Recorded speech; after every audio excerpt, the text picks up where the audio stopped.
Welcome to Toronto Maple Leafs baseball on YouTube. Thomas West here alongside Ryan Eakin. It's the Toronto Maple Leafs and the Hamilton Cardinals on a Sunday afternoon in Toronto. Oseka fouls one off his foot to start off the ball game. It's not a great way to start things off on this Sunday afternoon, but Tristan Oseka has been really picking things up of late with the bat for the Hamilton Cardinals, a guy who hit .357 last season. And although the numbers haven't been as good this year, they are picking up of late. He's gotten going to the trade that sent Justin Gideon from Hamilton to Welland. That obviously opened up a spot in that leadoff spot for Hamilton, and Oseka has definitely taken advantage of that opportunity. 5 hits in his last 14 at-bats for Tristan Oseka. And this Hamilton lineup had their biggest night yet of the season, mind you, against an extremely shorthanded Brantford team on Friday night. But it is a Hamilton lineup that you have to take legit. I mean, some people in this league lump this team together with Brantford. I don't see that to be the case. I think Hamilton's a team that can win on any given night, and they're going to hope that they can come up with a W here on a Sunday afternoon, a hot Sunday afternoon at Christie Pitts. Sam Green is the pitcher on the mound for the Toronto Maple Leafs. Green is in what we expect will be somewhat of an opener role this afternoon, maybe 2 or 3 innings. Oseka hits one on the ground. Damon Topley is playing first base. Jordan Castaldo not in the lineup again for the Toronto Maple Leafs. He's been in and out, and It feels like that injury still might be ailing him a little bit. Yeah, it's something I may want to get looked at a little bit further, and maybe it goes beyond maybe some aches and pains. But he's going to hope that he can get going come playoff time again. And I'm sure if this was a Game 7, he's playing. In fact, if this was Game 1 of the playoffs, he's playing. But for right now, you just have to trust the lineup you have, and hopefully that he can get better with rest and nothing else is needed further. Swing and a miss, strike 3. Good start for Sam Green as he fans Tristan Oseka, and there's one away. And as you mentioned a couple moments ago, this is an opening role for Sam Green. Maybe a bit longer, perhaps, than what we saw last Sunday against the Jackfish. I think maybe 3 innings, perhaps 4 innings if things go really well for Sam Green. But he's not going to be in line for the W at any point in this game. He's not going to pitch 5 innings. 4 innings is the absolute max for Sam Green. And this is his 3rd game of the season in that opening role. He's 2-0. He beat Hamilton earlier in the season, and he beat the Jackfish last week, or at least set the table for the Leafs to beat the Jackfish last week in what was a brilliant 2-inning outing. Well, if you've looked at this Hamilton Cardinals lineup this season, it's been a rotating cast of characters in pretty much any spot in the Cardinals lineup. And with Justin Gideon out of the leadoff spot, there's really no person who's been consistently in one spot. But Luis John, the batter that we see right now, is a guy who's really earned himself some playtime this season as he swings and misses for strike 2, leading the team in average at .325. He's had a fantastic year. Well, all you can ask when you bring in a position player as an import, which teams don't love to do. They love loading up on pitchers, and rightfully so. You look at the Baycats dynasties and the Red Sox dynasties of years past. But if you do have a position player, you want it to be a shortstop or a catcher, and Luis John has been a great shortstop import for the Hamilton lineup that has desperately needed a big bat, and he's most certainly that. Gene, a home run and 6 RBIs, but he's done a fantastic job getting on base this season. Just 12 strikeouts in 77 at-bats. He has had issues staying healthy. He is the other victim of the collision between him and Jordan Castaldo a couple of weeks back in Hamilton, so he's been able to recover a bit nicely, but at the time, it looked like he was going to be the one that had the worst injury. He was the one that was on the ground for quite some time. He's the one that exited the game instantly. He was the one that landed on his head, but it was Castaldo that now has the longer-term effects of that collision between the two players. So we've talked a lot this season about, the 14-game losing streak for the Hamilton Cardinals, and this is a team that hasn't had as good a season as they had hoped. But with all of that being said, this team lost 14 in a row, but they've won their last 2 games. Yeah. If there was ever a bad time to play the Hamilton Cardinals, if you're the Toronto Maple Leafs, it feels like it's right now because there's some hot hitters in the lineup, and they've been winning some ball games. And this Hamilton team, I don't think people I think people in the league understand, but maybe fans across the league don't understand. If Hamilton has a lead late, they go to Jose Hernandez for a couple of innings, this ball game's over. So this is one of those things where you have to take this Hamilton team seriously, and you don't want Hamilton to take an early lead. Here's a ground ball. This is a chopper to shortstop. Jose Venezio whips it on to first, and there's 2 away. Sam Green looking comfortable early on. And it should be interesting. We talk about the playoffs, and we know obviously Castro's going to be perhaps their game one guy, Zach Sloan, game two. That third spot in the rotation is wide open, and it may be an opening situation, right, where you begin with Sam Green, and then you go to the likes of a Jacober or a Franklin Hernandez afterwards. So Green right now, every time he's in this opening role, he has looked excellent. He has thus far for the first two outs. So for the Toronto Maple Leafs this afternoon, as the first pitch is low and inside, Tyler Duncan. You put an emphasis on the importance of the Toronto Maple Leafs leading late in the ball game, and you could say, well, you always want to be leading late in the ball game. Duncan fouls one off. But let's talk about Jose Fernandez for a moment. Former Toronto Blue Jays pitcher, a guy who was very recently in Major League Baseball. 8 innings pitched, 17 strikeouts, and he's only allowed 3 hits, and those are Dustin Richardson-like numbers. Well, that's exactly it. I mean, this is prime Dustin Richardson, and he is another lefty, too, that comes in. He just looks nothing but gas. And, some people talk across the league and say, oh, Frank Garces is the best pitcher in the league, and out with the Baycats and Claudio with 12. But he is as dynamic as any pitcher in the league, and he's a guy that can pitch 2, maybe 3 innings. And perhaps come playoff time, he might be an opening day guy or the game one guy, and he then pitches game 4 of the playoff series. And if that's the case, you might not want to finish second place if you're Welland or London, because that could be an upset of all upsets. Yeah. And I like the Hamilton lineup as Dr. tells that pitch back. Tyler Duncan's a good ball player. Gene's a good ball player. Oseka's a great ball player. Ryan Burnside was a nice addition after Justin Gideon left the team. Is Hamilton going to take a championship this season? Probably not, but I think they're a team that can do some damage come playoff time. Hamilton Cardinals sitting in second last right now in the Intercounty Baseball League. 9 wins on the season. The Brantford Red Sox are still behind them. In fact, that was the last win that the Hamilton Cardinals had on this mini 2-game win streak that they put together, and it was an 18-1 victory over the Brantford Red Sox. And yes, this is the Brantford Red Sox team that hasn't had a great season, but anytime you can put up 18 runs, that's something scary. And Hamilton's not going to feel bad for Brantford in that spot, given they've been in that spot themselves so many times this season. But that was a tough one. I mean, a historic, great franchise like Brantford, and they just didn't have enough players to fill out that lineup on Friday night against Hamilton. It showed, and what that result was. You saw a pitcher for Brantford. I think he was batting 6th in that lineup, maybe 7th. It was a tough scene to see, but that's been the case all season for the Red Sox. Green's pitch. This one's hit in the air by Tyler Duncan. Back goes Connor Lewis. Now he's planted under it and makes the catch. And it's a 1-2-3 top of the first inning for Sam Green and the Toronto Maple Leafs. We head to the bottom of the first inning. Still 0-0 here in Toronto.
Welcome back to Toronto Maple Leafs Baseball on YouTube, presented by TD Canada Trust. It's Thomas West and Ryan Eakin here on this Sunday afternoon at Christie Pitts.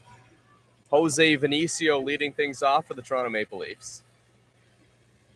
That's always is the case. It's always nice to get the leadoff guy on, Jose Venezio, a guy with tremendous speed, and third baseman for Hamilton playing in a bit. You don't see that often, but protecting the bunt, because we know if Venezio lays down a bunt and the defense is playing back, it's going to be a base hit to begin the ball game for Venezio.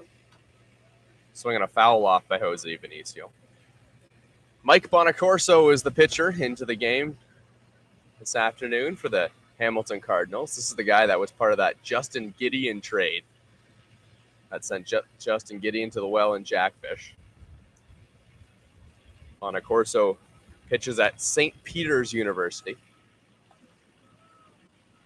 which is well outside to Jose Venezio. I don't think he's going to be operating under the mindset that he was traded for perhaps the best, most complete player in the league.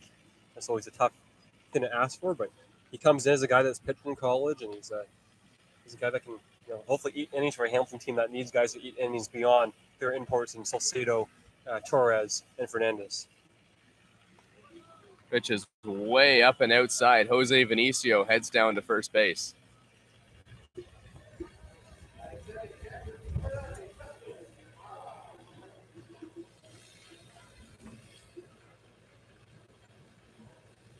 Walks have been a little bit of an issue for Mike Bonacorso at his university at St. Peter's. 20 walks in 14 2/3 innings.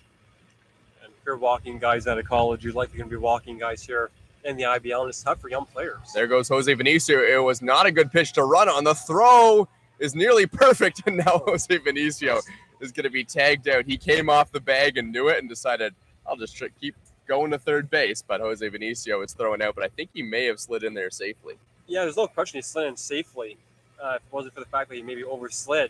And as you said, it wasn't the best jump. It wasn't the best pitch to run on, but he still ended up beating it out. It wasn't a great throw by the Hamilton catcher. And nonetheless, Venezio's out, and you don't see him getting thrown out often this season, but he does on that pitch. That was one of the ones where, you always see a metric that's measured for catchers as pop time. But there's no pop time on that one because he was already up because the pitch was so high. I wonder if we'll ever have IBL analytics for pop time and frame rates in the IBL. I'm not getting it started. No, neither am I. Pitch is way up and away. Mike Bonacorso is having some control issues to start off this ball game for the Hamilton Cardinals. And that's what really hurts as well. If Justin Mara heads down to first base, think about what could have been with Jose Venezio. There it is, ball 4. Justin Mara heads down to first base, but it could be first and second for the Toronto Maple Leafs. Yeah, and right now, if you're Salazzo, you have to, in my opinion, look at the first pitch, make him throw a strike, because right now he's not even coming close in this. It's Christie Pitt's debut, and we've seen it from guys across the league this season and for many seasons here at the Pitts. Your IBL debut at Christie Pitts can sometimes be a tough one, and right now it's looking like that would be the case, but he's still a ground ball away from having a 3-up, 3-down inning. John Salazzo, the batter, leading the Toronto Maple Leafs in the last 3 games, and the Hamilton catcher goes down. That's a wild pitch. We will frame that afterwards and clip that play by the Hamilton catcher and Burnside. We won't do that after the game. Yeah, Ryan, it wasn't really a consequential play as long as Ryan Burnside comes out of this okay. Yeah, listen, I think this is a right decision by Hamilton just to have a mound visit here, slow things down. Again, now you're no longer a ground ball away from being out of this inning, but it's still one of those opportunities here where he's a pop-up away from being 1 out away and getting out of this inning. And right now it's all about limiting damage and getting through your first inning at Christie Pitts, because sometimes, as you know, we've seen it with guys across the league this season, it's that first inning that gets away from you, and that ball game's over by that time. So the defense for the Hamilton Cardinals this afternoon goes as such. Velia is in left, Duncan in center, and Boniuto is out there playing right field. Lane Renault at third base, Gene at shortstop, Oseka at second, and Josh Niles, who will be leading off the next inning for the Hamilton Cardinals, is at first. Ryan Burnside behind the plate. So runner at second base with 1 out for the Toronto Maple Leafs as this one's lined to first base. That's a great play by Josh Niles. as he gets it on a one hop and a rather short hop as well from John Salazzo. 2 away and advancing to third base is Justin Mara. That's a big time play. How many times have we seen this season a guy like Salazzo or Justin Mara, Castaldo, whoever it may be, they absolutely break one down the first base line, and at least for an extra base hit, but not the case here on a great play by Niles, and now only 1 out away from getting out of this inning. So this is Marcus Connect. Had a monster game in his debut for the Toronto Maple Leafs and a huge go-ahead 2-run home run. And then 0-4 last game against the London Majors, but I don't think there's a lot of people who are worried about the performance of Marcus Connect. He's a big-time hitter, came out of playing professional baseball this year as well, and even in his first game with the Maple Leafs, he demonstrated what he can do for this ball club. It was the furthest hit ball this season by a Maple Leaf, most certainly the ball with the most velocity. That ball was gone the second it left the bat. It went to the soccer field down the left field line, and boy, did we need that. That was a game that had 21 walks. It was over 3 hours. That home run, and to stop that game from going to extra innings was much needed.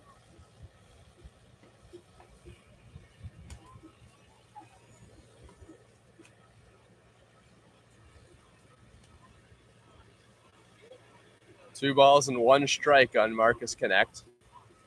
Or 2-2. 3-1. There we go. Outside ball 4. We need to adapt like sign language on the broadcast. And we just haven't got our monitor plugged in. It just got delivered right beside us. Then we won't have a problem. Right from UPS.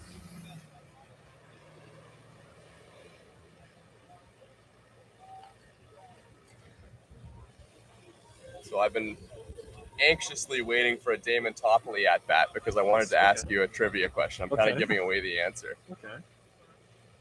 Yeah, I just totally gave away the answer. Did you? But, yeah. I don't know. So I was looking up the stats from every Toronto Maple Leaf in their last 3 games. Okay. And guess which batter has the highest batting average in the last 3 games in the entire Maple Leafs lineup? Damon Topley. Damon Topley. you gave it away. But yeah, I mean, it doesn't surprise me though. I mean, obviously, Salazzo, I'd probably say, like, if you told me absolutely without any pre-hint, I may have said Salazzo, maybe Justin Moore. Yeah, John Salazzo's second. Yes. So John Salazzo in the last 3 games is hitting .473. And Damon Topley's hitting .500. He's 6 for 12. And I'm sure Salazzo's OPS is higher because it's been a lot of base hits and some bunt hits by Damon Topley. But yeah, he's been an on-base machine for the Maple Leafs in late July, early August. Topley hits one on the ground. This is one the third baseman fielder cleanly throw on to first. And the Hamilton Cardinals, by the skin of their teeth, escaping a scoreless inning in the bottom of the first from the Toronto Maple Leafs. It's still 0-0 here in Toronto, and the bats of the Hamilton Cardinals coming up. This is Toronto Maple Leafs baseball presented by TD Canada Trust.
Welcome back to Toronto Maple Leafs Baseball on YouTube, presented by TD Canada Trust. Sam Green delivers over the outside corner to Josh Niles. Niles has been one of Hamilton's big bats. There's no question about that. A staple at first base this season. He does go back to school soon. Well, he's one of those guys that he goes to Canisius, which is obviously right across the border in Buffalo. I do wonder if he's one of those guys that they can sneak in come playoff time, maybe ask him nicely, can you travel to and from the Baycats today many years ago with Connor Morrow, who's now a Guelph shortstop. That's the one benefit from getting Canisius guys is that sometimes you can manage them to come playoff time still. One addition that would be for Hamilton to keep Niles in their lineup. Swing and a miss, strike three, ball in the dirt. Justin Meyer is going to have to throw this one to first base, and he does it cleanly. And that's the second strikeout of the afternoon for Sam Green, who's gone 4 up, 4 down against this Hamilton Cardinals lineup so far. And that leaves bullpen is empty. I think if Green can get through this inning clean or even out of much damage, he's definitely coming out for the third inning. Last week we saw him go 2 innings, but right now that leaves bullpen. They're just enjoying that umbrella and that hot Sunday afternoon here at Christie Pitts.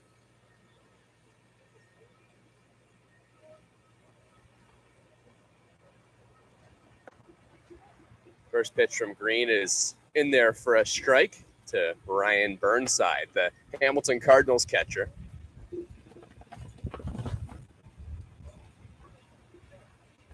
Burnside began the season playing in Australia, and then after the trade of Justin Gideon, was Hamilton's first big sign after the fact, and that's a big addition. Another left-handed bat that can stick in that middle of that Hamilton lineup, and he used to play for the Carleton Ravens as one of the best players in OUA, and he comes in here now, and he's one of Hamilton's best bats, and a much-needed addition after the trade of Justin Gideon.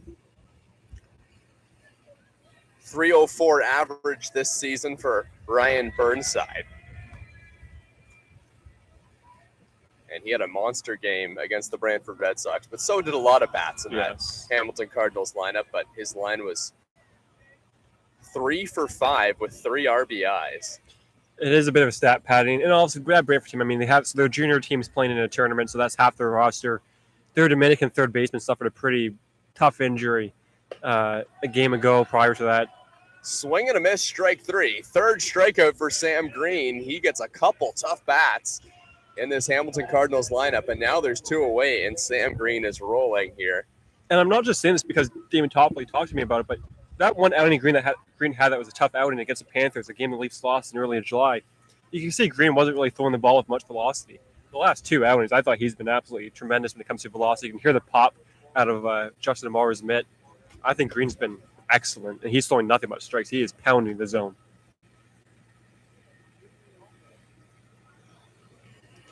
Sam Green's been a real great addition to the Toronto Maple Leafs this season. 4.32 ERA and 16 2/3 innings pitched. Just outside. And the strikeout is something he's been doing this season as well. In those 16 innings, 16 strikeouts. He's already got 3 this afternoon, so make that 19 on the season for Sam Green. He's from Pennsylvania. He went to McGill University and had some success at McGill. And now he's a analytics intern with the Blue Jays, and not a bad gig on the side. Come out on Sunday afternoons and be an opener, throw nothing but strikes and set your team up for a victory. That's not a bad gig for Sam Green. You can think of worse ways to spend a summer. Lane Renault is the batter for the Hamilton Cardinals. That just fouled straight back. Had a home run last game against the Brantford Red Sox, the only home run in that 18-1 win. Also tacked on 5 RBIs and was 4 for 6. And he really had the best night. Well, now he's the longest-serving Hamilton player, if I'm not mistaken, in this Hamilton lineup. I mean, they've had a lot of turnover since the pandemic, and he's been the one guy that's come back. Over the outside corner, strike 3 called. 1-2-3, and striking out the side is Sam Green in the top of the second inning. We head to the bottom of the second. The Maple Leafs coming up. It's still 0-0 here in Toronto. It's this Maple Leafs baseball presented by TD Canada Trust.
Still 0-0 between the Hamilton Cardinals and the Toronto Maple Leafs. The batter is Connor Lewis here in the bottom of the second inning.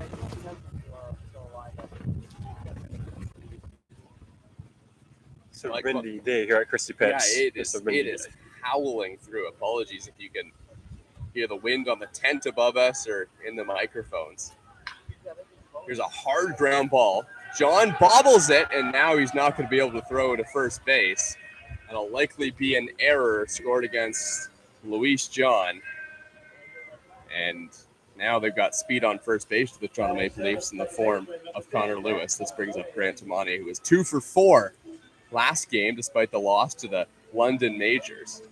And it's funny with Lewis, too. I wrote in my game recap after the Panthers game, I said he was on his way to Penny's player of the game, right? He hit his home run for his first home run of the season. It was looking amazing for him, but then Marcus Connect stole the show in his season debut. And a tough one for Lewis because he's yet to win Penny's player of the game, and every player wants to get that, so it was a tough one for him. So that was a pitch that looked like Connor Lewis could advance, but my thinking on that is he might be a little bit cautious, knowing that the pitcher on the mound at Bonacorso has had some control issues in this game. You don't want to. You can only run into so many outs.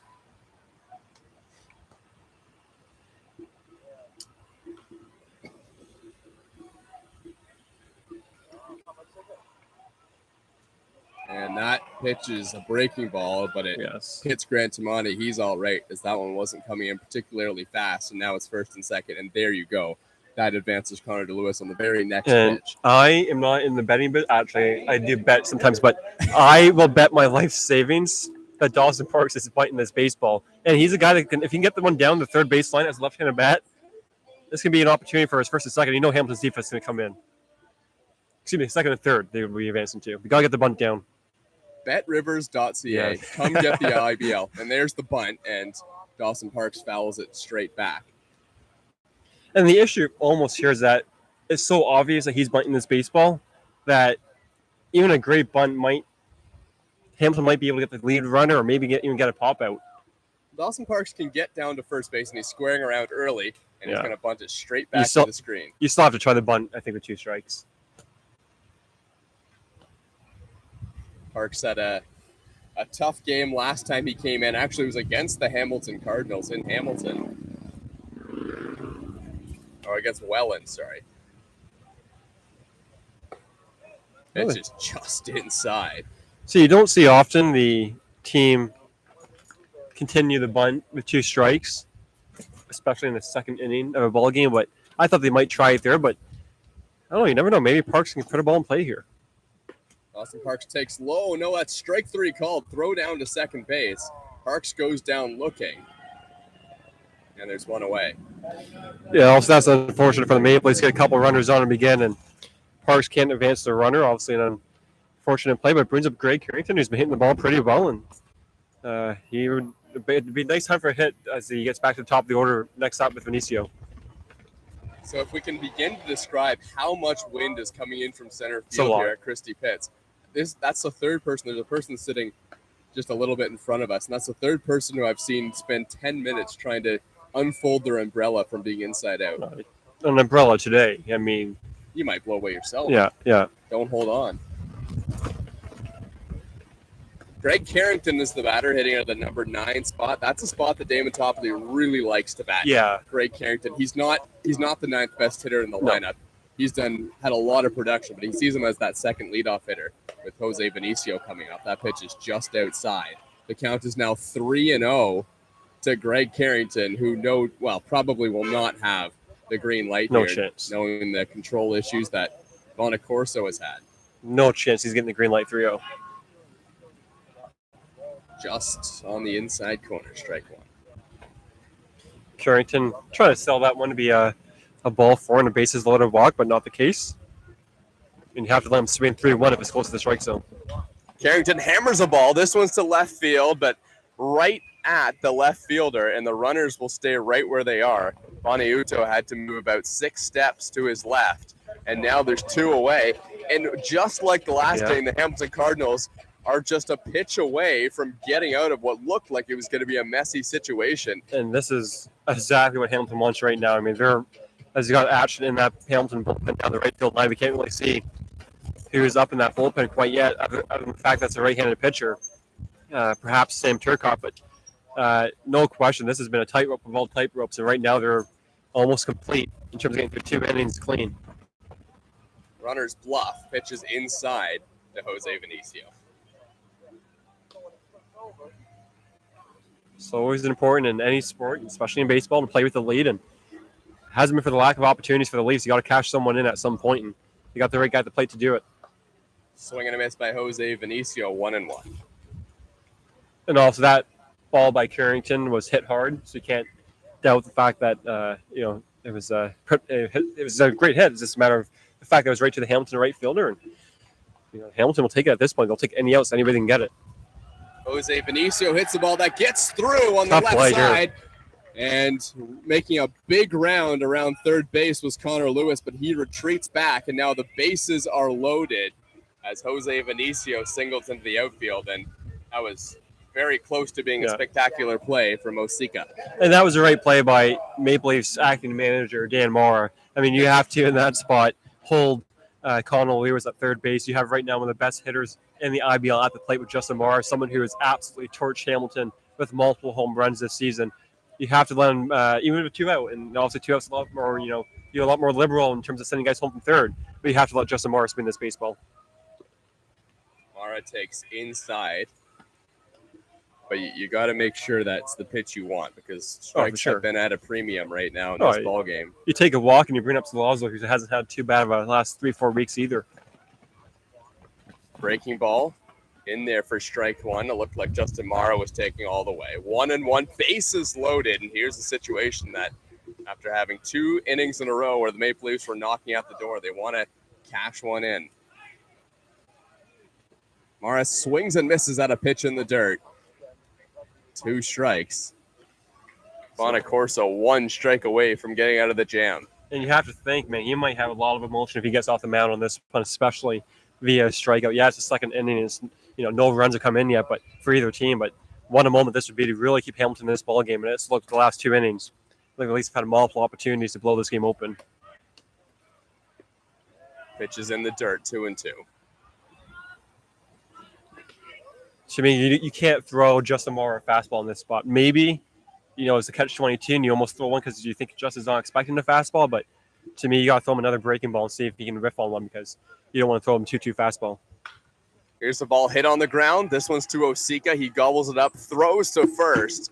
And with the bases loaded, the Toronto Maple Leafs cannot score. It's still 0-0 here at Christie Pitts. This is Toronto Maple Leafs baseball on YouTube, presented by TD Canada Trust.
Sam Green back on the mound for the Toronto Maple Leafs. 6 up, 6 down so far for Green. Anthony Bonacorso is the batter for the Hamilton Cardinals, and the first pitch is in there for strike one. And that Leafs bullpen is still empty. It's a bullpen day without really a full bullpen. Dustin Richardson, I'm sure he's tuning in. In fact, he said he'd absolutely be tuning in, so I'm sure he's listening at his kid's birthday party. And yeah, they got also guys down there, right? No Dylan Jacober today, but you have Franklin Hernandez and Adam Mora, Chris Nagorski, and a few others. And right now, the Ray Sam Green's pitching. Maybe he can give you that fourth inning that the Leafs are kind of debating about, because right now he's been absolutely excellent on the mound for the Maple Leafs. Green's 1-1. In there, strike two. This tent is giving me okay.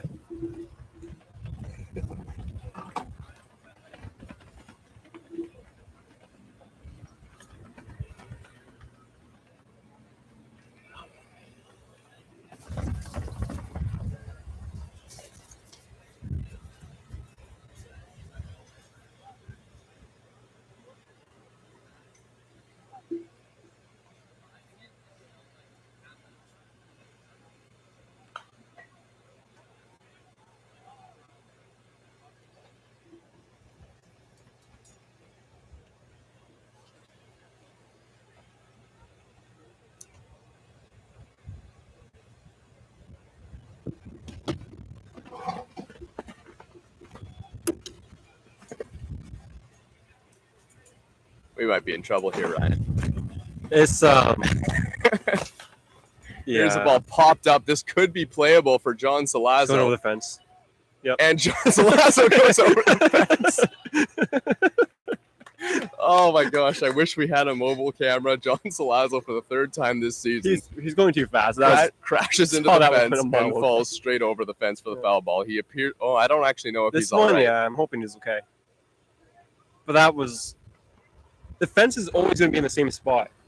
And he was going way too fast. That's the third time this season has happened to him. I think he's okay. Yeah, no, the fence doesn't move. No, it's in the same spot. But, it's not a very great sign. I can now predict when he's going to hop over the fence. But not even hop over, just fall over the fence. Yeah. So John Salazzo appears to be all right at third base. Who plays third? What happens if we have an injury this afternoon? Holy cow. Who plays third? I think what would happen is Venezio. No. It's tough, isn't it? I think. I don't know. How about Justin Marr? I was thinking that, yeah. Justin Marr, third base, Topley, the behind catcher, the plate. and then Parks at first base. Dawson Parks comes in, then they lose the Can DH. Justin Marr play third base? I have no idea. That was just an assumption. I feel like I'm calling this game right now in a hurricane. Yeah, this is insane.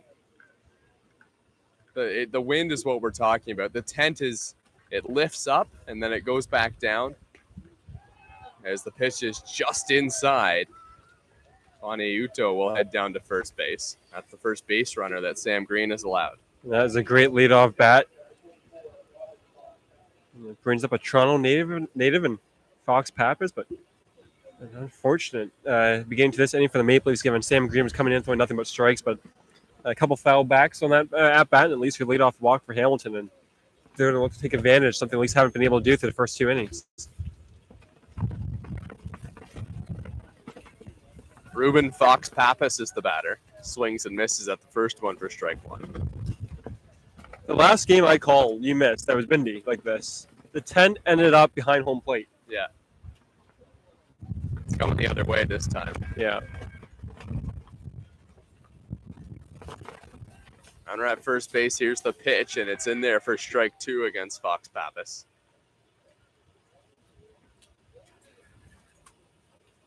Ruben Fox Pappas hitting 135 this season in 14 games. Pinch hit last game against the Brantford Red Sox and takes way inside, 1-2. You can get a ball on the ground. It is a potential double play ball, but right now Sam Green, 2 strikes, looking for another strikeout.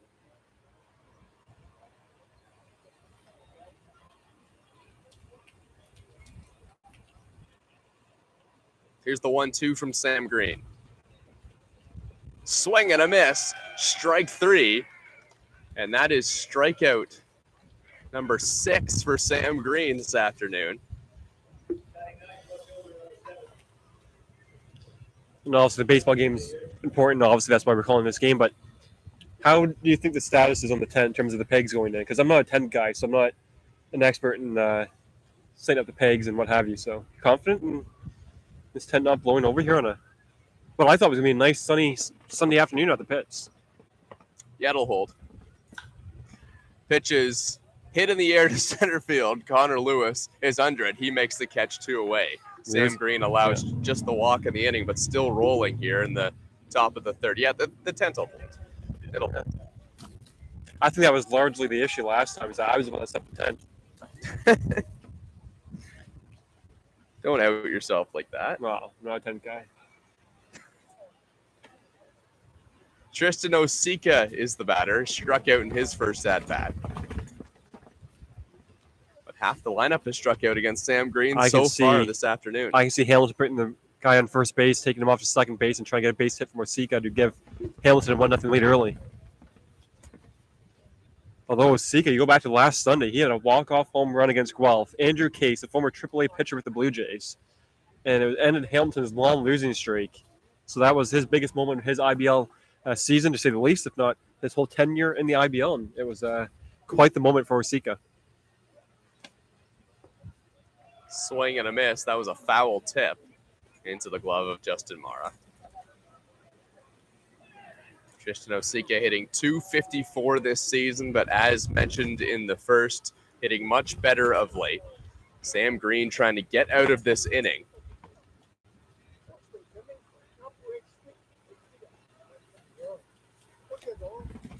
Just outside 1-2. Maple Leafs bullpen still empty.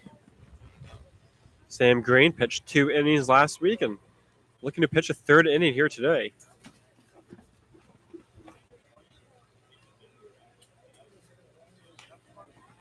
Tristan Oseka fouls it off left side. Count remains 1-2. And that was pitch number 50 from Sam Green. Yeah, I'd be a little surprised. Just given this inning's gone on a bit longer, and he has got a lot of strikeouts, so that also adds up the pitch count. I can see this being a 3-inning game for Sam Green. It could, but there is no action in the Toronto Maple Leafs bullpen from what we can see. No, there's nobody out. There goes the runner from first base. Pitches just outside. Justin Mara may have thought that was strike 3 called. And the runner is going to head down to second base. So now a runner in scoring position for the Hamilton Cardinals in the top of the 3rd inning, in which they've got nothing going offensively so far. But Tristan Oseka, one of the best guys to do it. He could poke a single and give them a 1-0 lead. Let's see how it goes. 2-2. Swing and a miss. Strike 3. Another strikeout for Sam Green. And we'll see if he comes out for another inning of work or not. But that was a fantastic opening performance from Sam Green. 6 strikeouts, a couple from the leadoff hitter, and we remain tied at 0s here at Christie Pitch. This is Toronto Maple Leafs baseball, presented by TD Canada Trust.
Welcome back to Toronto Maple Leafs baseball on YouTube, presented by TD Canada Trust. Still nothing between the Hamilton Cardinals and the Toronto Maple Leafs.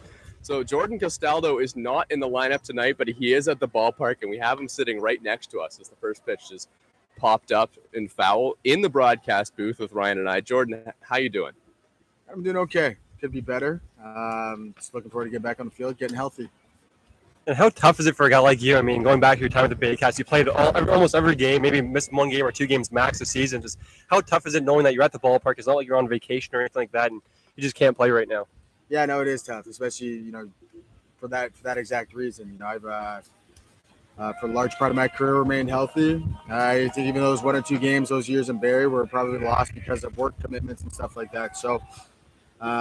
Actually made that comment to my dad. I was talking to my dad last night. Made that very same comment. Said 2 years, 2 big injuries. So incredibly frustrating because I'm a gamer and I just want to be out there with the boys, helping the boys. Obviously, can't do that from here. So just looking forward to getting healthy, get back on the field.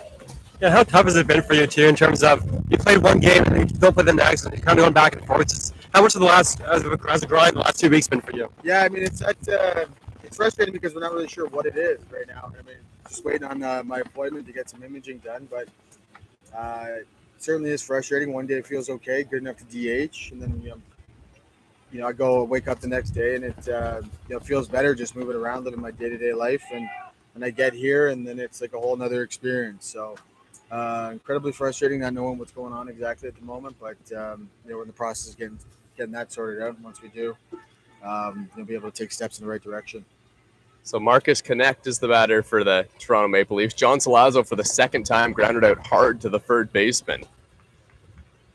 Hey, Jordan, how about this guy at the plate, Marcus Connect? We saw he was a huge addition last year. He had a pretty good impact in his first game with the team with that go-ahead 2-run home run. How much of a boost is it for the team having a guy like him? Oh, it's big. It's big. I mean, you got a professional player out of Marcus.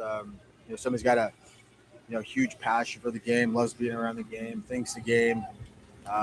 Just an overall great guy as well. So obviously we'll welcome him back with open arms anytime. Obviously he had commitments before and commitments in the baseball world. So he might not have been playing, but he wasn't totally detached from baseball to the point where he wasn't didn't have any kind of focus or anything. You saw his first game back the other night, hitting the game-winning home run, and I mean it wasn't a cheap one, right? So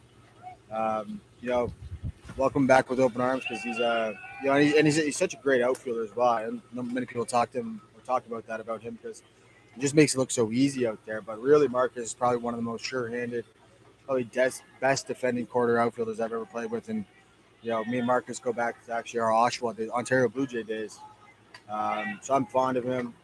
Just hoping that he just builds on the consistency that he had last year and picks us up in the playoffs if we need him to.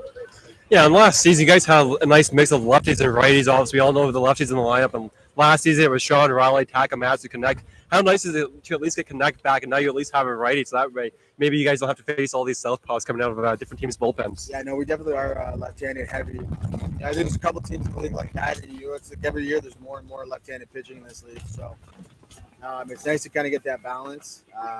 Topley can swing a bit. You got Lewis, right-handed bat. But getting Marcus back and getting another right-handed bat really, really helps. Because you're right, especially at the top of our order, we are, we're left-handed dominant. Those are the guys we're trying to get the most at bats on a regular basis. So certainly having Marcus slot back into that 4 or 5 slot is going to help balance the lineup real well and really lengthen it out. So Damon Topley grounds out to first base, but it does advance the runner to second. So now 2 outs and a runner on second base. Hey, Jordan, I asked Ryan this question earlier on. Over the last 3 games, do you know who has the highest batting average on your team? John Salazzo. No, it's your coach.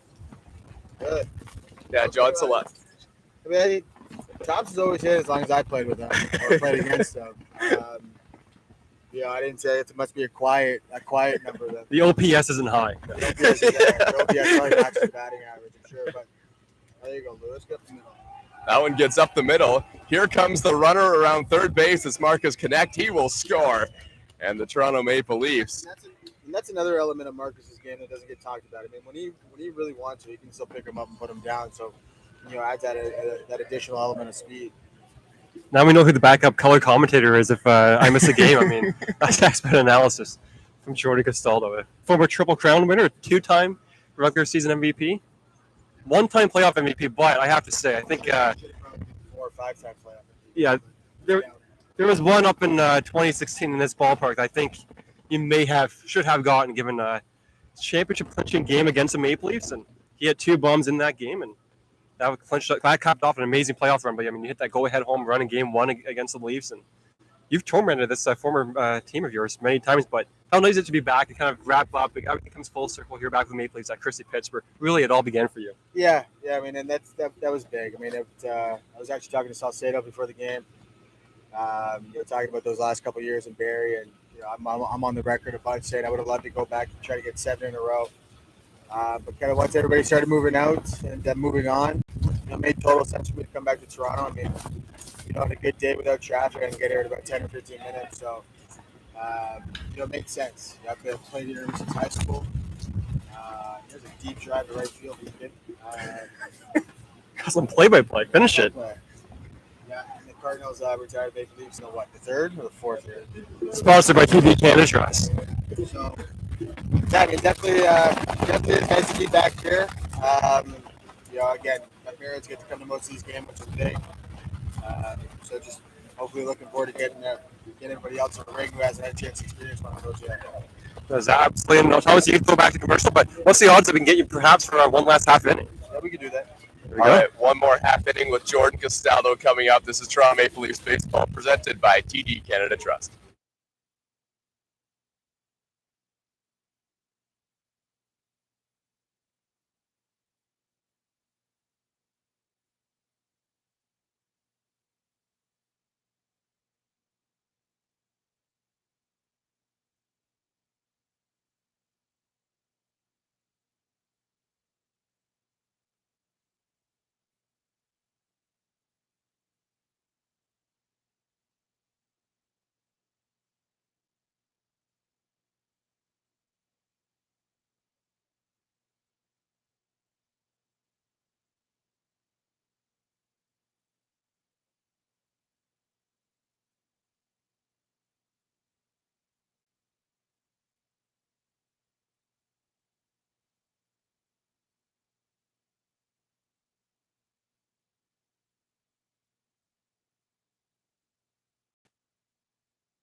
Welcome back to Toronto Maple Leafs baseball on YouTube.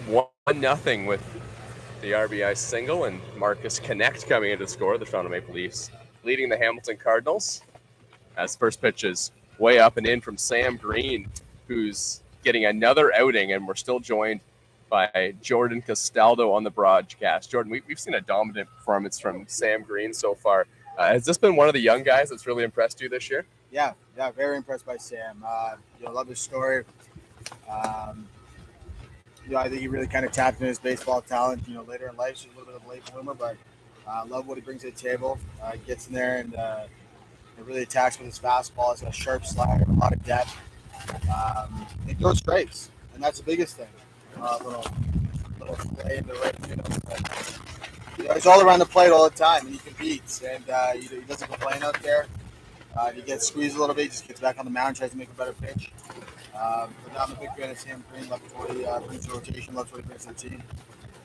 Yeah, and also going back to Wednesday's game, I mean, it was a brutal game for the point of all these walks that we had. There was 21 combined walks between the two teams, and then he comes in the 8th inning and he throws a 3-up, 3-down. Just, I know you weren't playing that game, but just how nice is that to have a guy like that comes in? He throws nothing but strikes. Well, that's what you need, right? It's a lot of what we had in Barrie with Nagorski and Haas down there. guys you knew were going to come in and throw strikes. Ryan Burnside.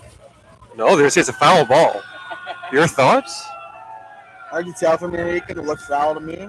I can't see the pole because the light pole's in the way. See, I thought the ball was, as you did, was gone on impact. This might be one that the umpires meet. It's happened a few times. Like right here, this is something I don't mind if the umpires get together and then if it's two of them deem it was fair. I don't mind them changing the call. Obviously, it's a replay in this league, and below average fair foul poles here. So personally, I'm not I don't mind if they do get together and make the change, but obviously I'm not going to hope that happens. But there's been a few. I remember back in the 2017 playoffs, Kyle DeGrace hit a bomb to left field, but the umpire saw it was a double. So, I mean, that kind of stuff happens to you in this league, but maybe one day we can invest in instant replay and then come up to the booth here and get a nice 10 and kind of go from there in terms of instant replay, Thomas. Yeah, I think we're a little ways away from that. Maybe. One thing I want to know, Jordan, you got a crowd of fans out there in left field in the Bushman. And, they're heckling the other team all the time. Do you guys hear that when you're on the field, or is that something you just kind of tune out? Oh, no, we absolutely hear it, and I absolutely love it. They're fair with their chirps, which is great. They do their homework. They come prepared, but they're not offside. They're usually really clever with them. And they're huge fans of us. We love the support. I mean, just look down there. It's got to be, 25 of them down there. Oh, yeah. I mean, and they're here every game. Call stands foul ball, by the way. Just go ahead, Jordan. So, I mean, we're incredibly lucky to have that kind of following here. To be honest, I think with all the noise they make, it probably attracts more eyeballs down to the field anyways. And, we've had some great Wednesday night games here. Obviously the vibe's a little bit different at night. I'll go ahead and say there's been numerous chirps I've laughed at, mid-pitch or something like that.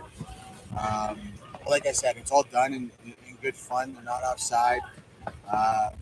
If they're ragging on a guy and they see him walking across the field, they'll probably ask him to have a beer with him afterwards. So, really love having them here. They really add to the experience of it. And like I said, we're just lucky to have a group of people who's willing to support us like that. Isn't that kind of what's special about all these different ballparks in the league? You always talk about the Baycats and always have that unique feel, a great baseball environment. You come to Christie Fisk and it's the interaction with the fans, and Brantford back in their heyday also had a great fan base. Is that what kind of makes this league so unique in terms of each ballpark has its own quirks about it? Yeah, no, absolutely. I mean, you know what? At one point in time, every team in this league has had that kind of that ambiance around them with their fan bases. I mean, obviously Brantford back in the day, my first 6-7 years in the league was just incredible. Obviously, all the years I played in Barrie was incredible. I've seen pictures of the pits here where it's just full with people, top to bottom. Welland's like that now. Obviously, London last year was 5,000 people there in Game 5, and they've always had a strong following. I mean, they had a really good crowd the other night. So, knowing that you're going to play in front of quite a few eyeballs is certainly adds to the excitement, adds to the aura of getting ready, if you will, and getting ready to play. Because believe it or not, a lot of times when you're at work all day, it's kind of hard to get up for these games. So if you're playing in front of nobody, it kind of makes you scratch your head like, oh, what am I doing here? But it's nice when you got good crowds up there. I'll play top three, come on. So yeah, I mean, league is, and I think too, with kind of it's kind of the way the Blue Jays have kind of redeveloped their fan base, a younger fan base. I think you have more kids in baseball now. I think you might hear any boy or girl say, hey mom, hey dad, let's go to the park, watch these guys play. Because a lot of the kids, to a lot of the kids, we're pretty special players. I mean, we may not think that highly of ourselves, but we try to hold ourselves up. A high standard, so that if a kid is there watching, that you can set a good example for him. I have to say, perhaps if we had the regular first baseman in the lineup today, that play may have been made. Any comments on that? Are you diving for that ball? I know I got Topley's out there working his ass off. Nobody can fault him for that. In all honesty, it's not his natural position. So yeah, I mean, I feel pretty good about my game at first base. I have for a long time. Come on, Here's what a a throw down the was. second that gets into center field. The Hamilton Cardinals looking to score a run. It's 1-1. Yeah, I'm actually going to ask Jordan about that because in that play, I've always believed you just let the guy take the 90 feet. What are your thoughts on guy at third base, less than 2 out, and throwing down at second base? Well, I mean, it's got to be thrown with conviction. I think. I think everybody's got to be on the same page. The fact that the wind's howling in at 30 miles an hour here probably doesn't help Justin's ball there. But Yeah. it really didn't look like we were committed to what we were doing there. I don't know if teams just know this on us now, but we're gonna have to clean that up. I don't know how many outs are Eakin right now. This is going to be the first out. First out. Just in so time. I'm trying to get outs there. I'm making that same play. I'd just like to see it done with a little bit more conviction on our end. So when it comes to that, and obviously we talked about playoffs, and the one thing I always thought was special with the Baycats dynasty was you guys never like to lose at any point in any regular season game, May, June, whatever. But you guys understood that regular season was a regular season, and that in this league, more times than not, all the teams make the playoffs. How do you balance trying to give it your best every night in the regular season, the dog days, at the same time know that you have to flip the switch come playoff time? Well, that's maybe just So that's just maybe the thing. I try to make sure that there wasn't a switch to flip come playoff time. So, even my not so great seasons, I made sure I had a routine and at least felt good and my body felt right. Because you're right, once you get to playoffs, everything starts at zero again. So regular season doesn't matter at all. I think the big thing is avoiding that switch because it's hard to turn on. It's hard to find there. So really, it's just making sure you're on the same page with everybody. That in this case, using Justin as an example, making sure we're on the same page with the middle infielders and the pitcher and all that stuff. Just making sure we're solid there because it's not so much the physical mistakes that beat us. We beat ourselves a lot of time with the mental errors. So again, in that situation, it's the same play I would have made. I would have thrown it because you're trying to get outs there. But again, just like to see a little bit better execution. But again, it's also Justin's throwing out a ton of guys. We all know he can. So yeah, not like I'm concerned about it. Just we're giving away runs like that, and this is a game we need. This 10, I don't think it's lasting 9 innings, Thomas. Go ahead. I think it is. Okay. We're joined here with Jordan Castaldo on the broadcast. 1-1 between the Hamilton Cardinals and the Toronto Maple Leafs in the top of the fourth inning. Jordan, we're coming very close to playoff time here in the Intercounty Baseball League. Is there a team that you guys prefer to play in the first round? I know it's lined up with the Barrie Baycats. That's one that you've had a lot of history with. Does that matter at all to you? You're definitely asking the wrong person that question. I mean, to me, I kind of learned back in college that it didn't really matter who you were playing. The game doesn't change. So I just kind of eliminated that potential for for fear, intimidation. You just got to go out there and ball out. The rules don't change. The strike zone obviously changes umpire to umpire, and there's a problem in its own right in this league. But aside from that, everything's the same. Still pick up the ground ball, throw it over to first base. So I don't think there's a preference. I don't think we played everybody tough this year. Everybody's played us tough, and then there's a lot of parity in the league. So I'm just looking forward to it, really. Well, thank you, Jordan Castaldo, for joining us on the broadcast. We'll let you get back to your team activities. I appreciate you being on. 1-1 between the Hamilton Cardinals and the Toronto Maple Leafs. This is Maple Leafs Baseball, presented by TD Canada Trust. We need a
Falk.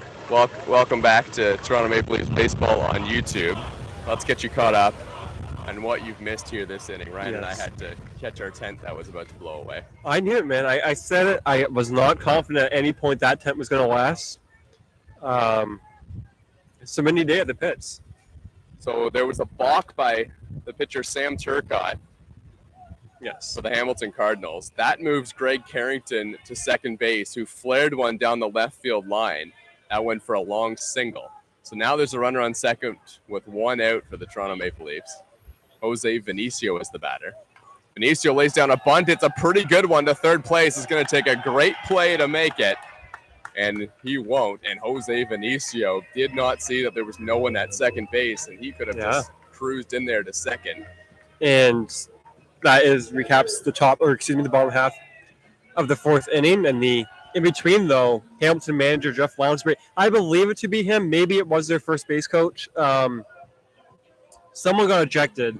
It may have even been a player, arguing what happened with that home run or the lack thereof from Ryan Burnside.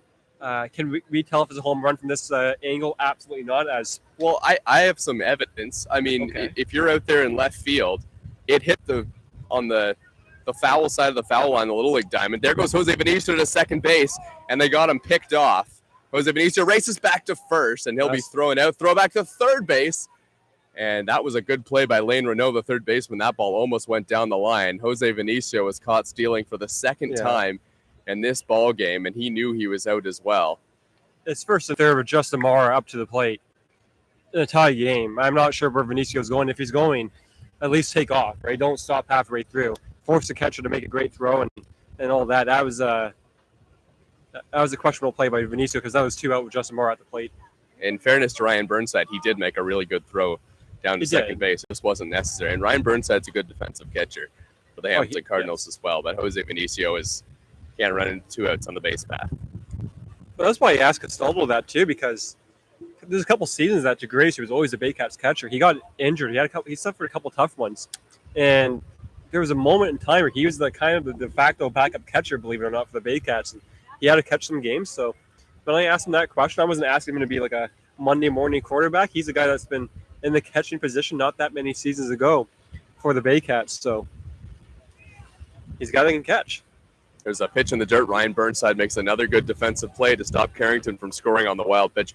And Jordan, he was great too. He's a fantastic talker. I've done a couple podcasts and one of during my time at the Baycats that are both still on each team's YouTube page. And he can talk forever, really. And here's a ball hit in the air by Justin Mara. This is pretty well hit coming over and making a diving play, but it drops. Justin Mara is on first base. Greg Carrington scores. Jeremy Bilia tried to make a diving play on a ball that no doubt was getting absolutely hacked down by the wind. And the Toronto Maple Leafs have taken a 2-1 lead.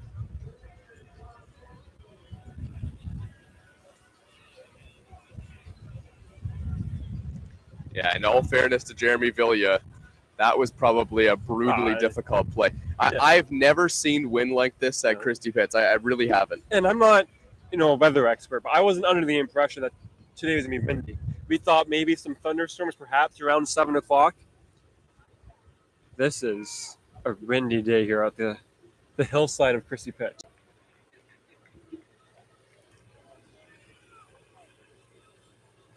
John Salazzo is the batter. 4 RBIs in his last 3 games for Salazzo. He's got Justin Mara at first base. Salazzo hits it on the ground, and it was a high hop. And for the third time in a row, John Salazzo grounds out to Josh Niles. And they've been beautiful plays all 3 times. This one wasn't a particularly hard hit ball, though, by John Salazzo. The Toronto Maple Leafs score 1 on the RBI, what we assume is a single, into left field by Justin Mara. That scores Greg Carrington, and the Leafs lead 2-1 over the Hamilton Cardinals.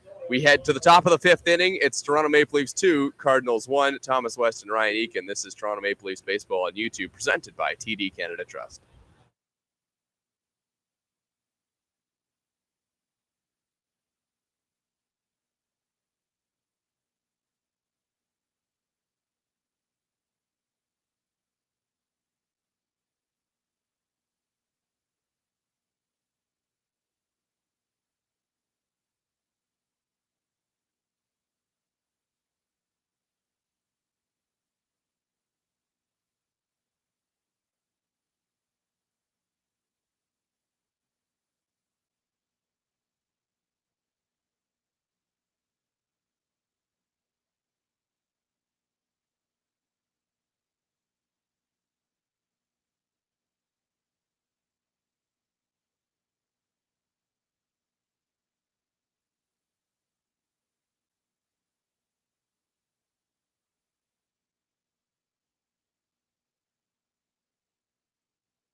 Welcome back to Toronto Maple Leafs baseball on YouTube. It's a windy Sunday afternoon here at Christie Pitts. It's the Hamilton Cardinals and Toronto Maple Leafs. The Leafs leading 2-1 on an RBI single by Justin Mara.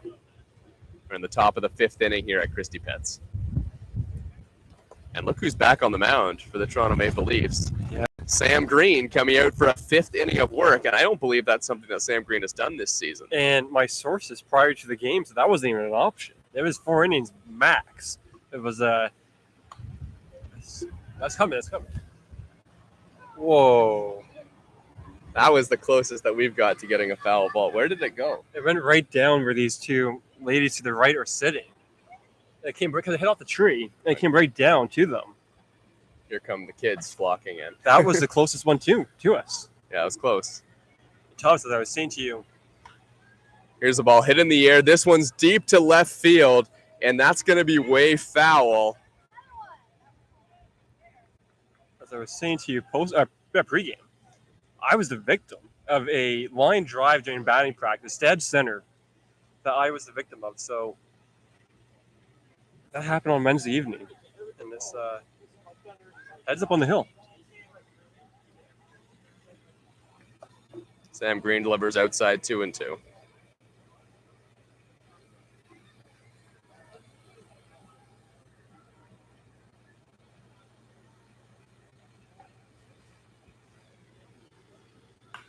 Here's the ball lined to second base. A good stop by the second baseman, Grant Tamani, and a wild throw to first base. Goes over the head of Damon Topley. Tamani had time to do it. And there'll be a runner on for the Hamilton Cardinals with nobody out.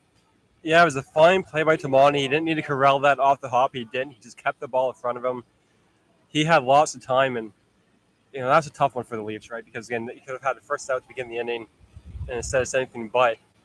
That's a tough one as you see Adam Mara throwing in that Maple Leafs bullpen now.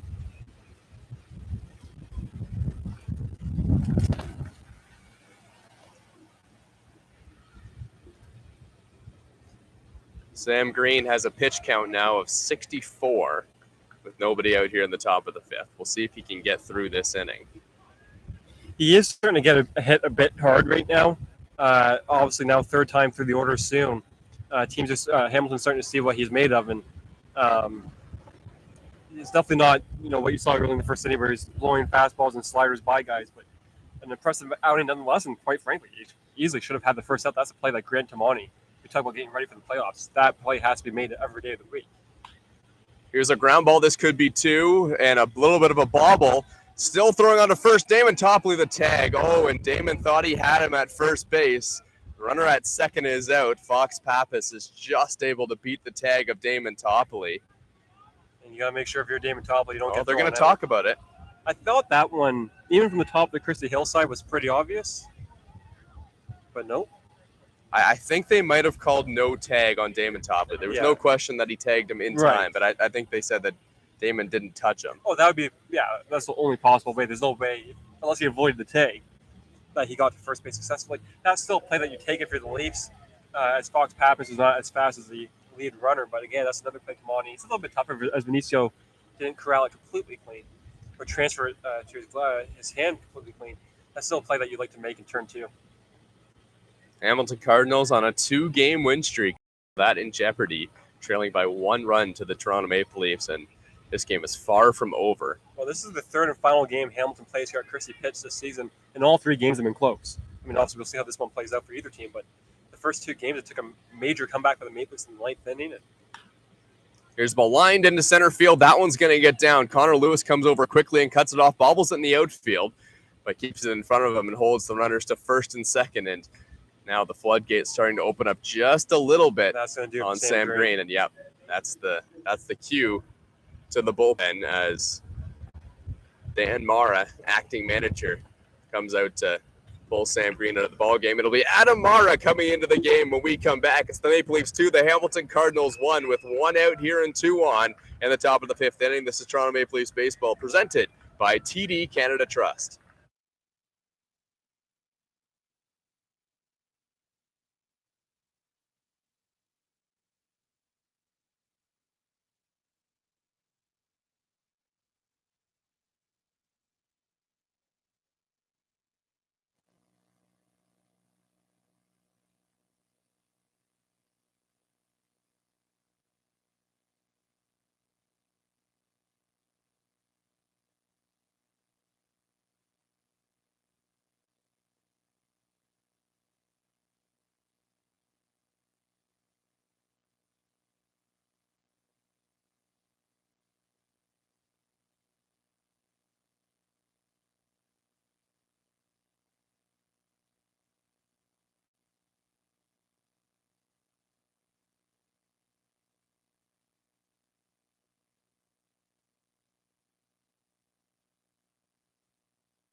Welcome back to Toronto Maple Leafs baseball on YouTube. Runners on first and second for the Hamilton Cardinals, and that's the task that Adam Mara is faced with, the sidewinding lefty for the Toronto Maple Leafs.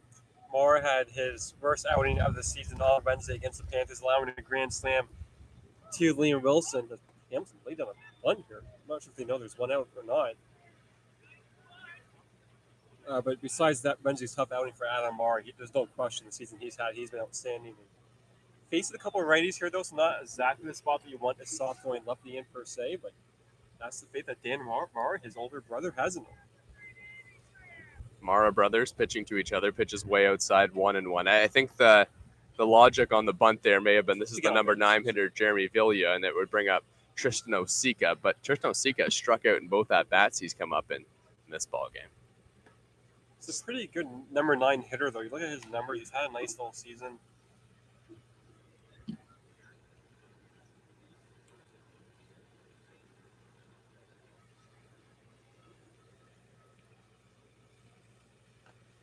Here's a little chopper. This one's to the right side, 2-2.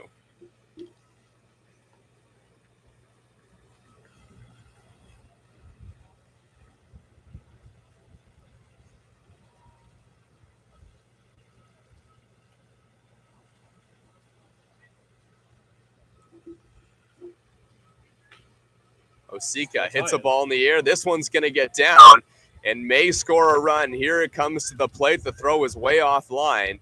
Justin Mara gets over to cut it off, and the Hamilton Cardinals tie it 2-2. And that was a play by Connect, but you may have had a play at third base.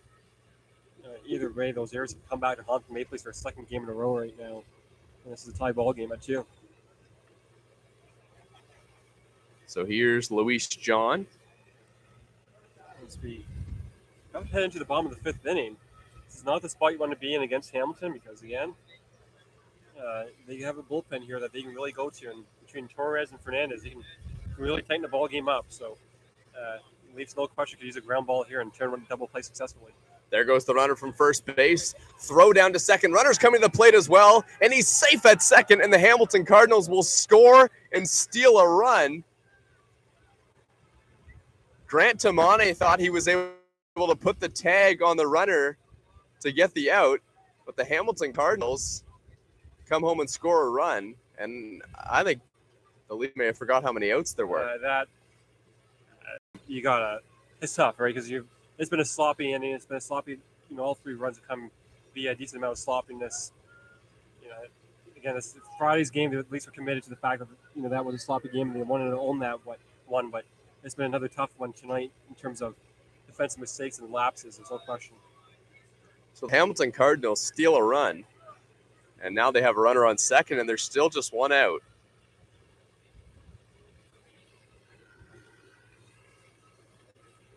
So that 2 runs that have scored this inning will be charged to Sam Green. The 3-0. This one's hit through the left side. That's another base hit. Here comes the runner from third base, and Marcus Connect balls in the outfield, and the Hamilton Cardinals now lead 4-2. And that's the play where Connect, the momentum was taking him towards the plate. He may have had a play on it. It wasn't for the fact that he bobbled it, and the sloppy inning continues for the Maple Leafs. And we talk about Castaldo saying it's not really the teams that beat the Leafs, it's the Leafs that beat themselves, and it's not been a pretty inning for the Leafs this inning. And now look out with that bullpen of the Hamilton Cardinals, Jose Hernandez, who pitched an inning against the Brantford Red Sox and struck out the side. We assume will be available. Adam Mara gets a ground ball. Here's a throw to second. On to first. Not in time. Duncan beats it out at first base. And Luis John heads back to the dugout being the force out, but now there's 2 away.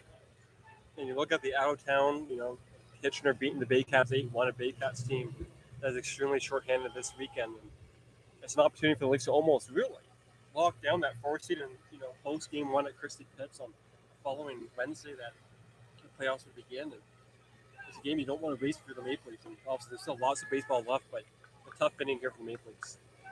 Now the Hamilton Cardinals are in line to win 3 in a row. But remember, there are some big bats of the Toronto Maple Leafs, and there's a slow breaking ball from Adam Mara that was way out in front, a swing and a miss from Josh Niles. Niles has been fantastic defensively over there at first base as well. 0 for 2 this afternoon. Niles swings and misses, strike 3, but the Hamilton Cardinals tack on 3 runs and take a 4-2 lead. And now the bats of the Toronto Maple Leafs have pressure to come alive here in the bottom of the 5th inning. This is Toronto Maple Leafs Baseball on YouTube, presented by TD Canada Trust.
New pitcher into the game for the Hamilton Cardinals is Jory Torres, 1993 born player from the Dominican Republic. Torres is a big guy on the mound as well, stands at 6'3", 220 pounds. Has an ERA of 5.85 this season. First batter he faces is Marcus Connect, who takes right down the middle, strike 1.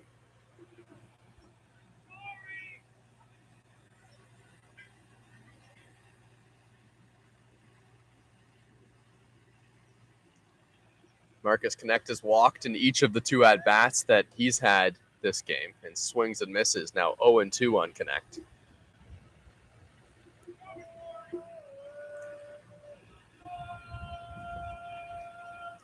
The 0-2. Connect hammers one. This one's to left field and gets down and over the head of the left fielder.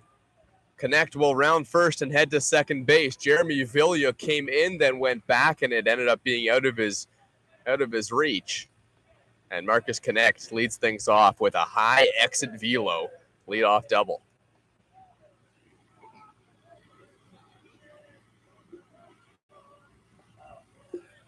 Chris Nagorski is getting loose in the bullpen for the Toronto Maple Leafs.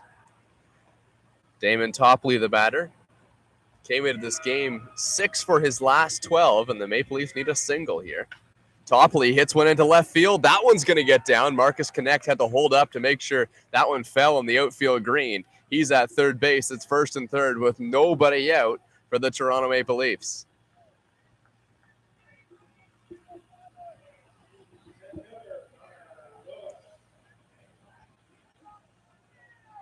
So Dari Torres gives up a double and a single to start things off for the Hamilton Cardinals. He's coming off an outing against the London Majors on July 29th, where he pitched 2 innings, gave up a couple runs, but 5 hits in those 2 innings.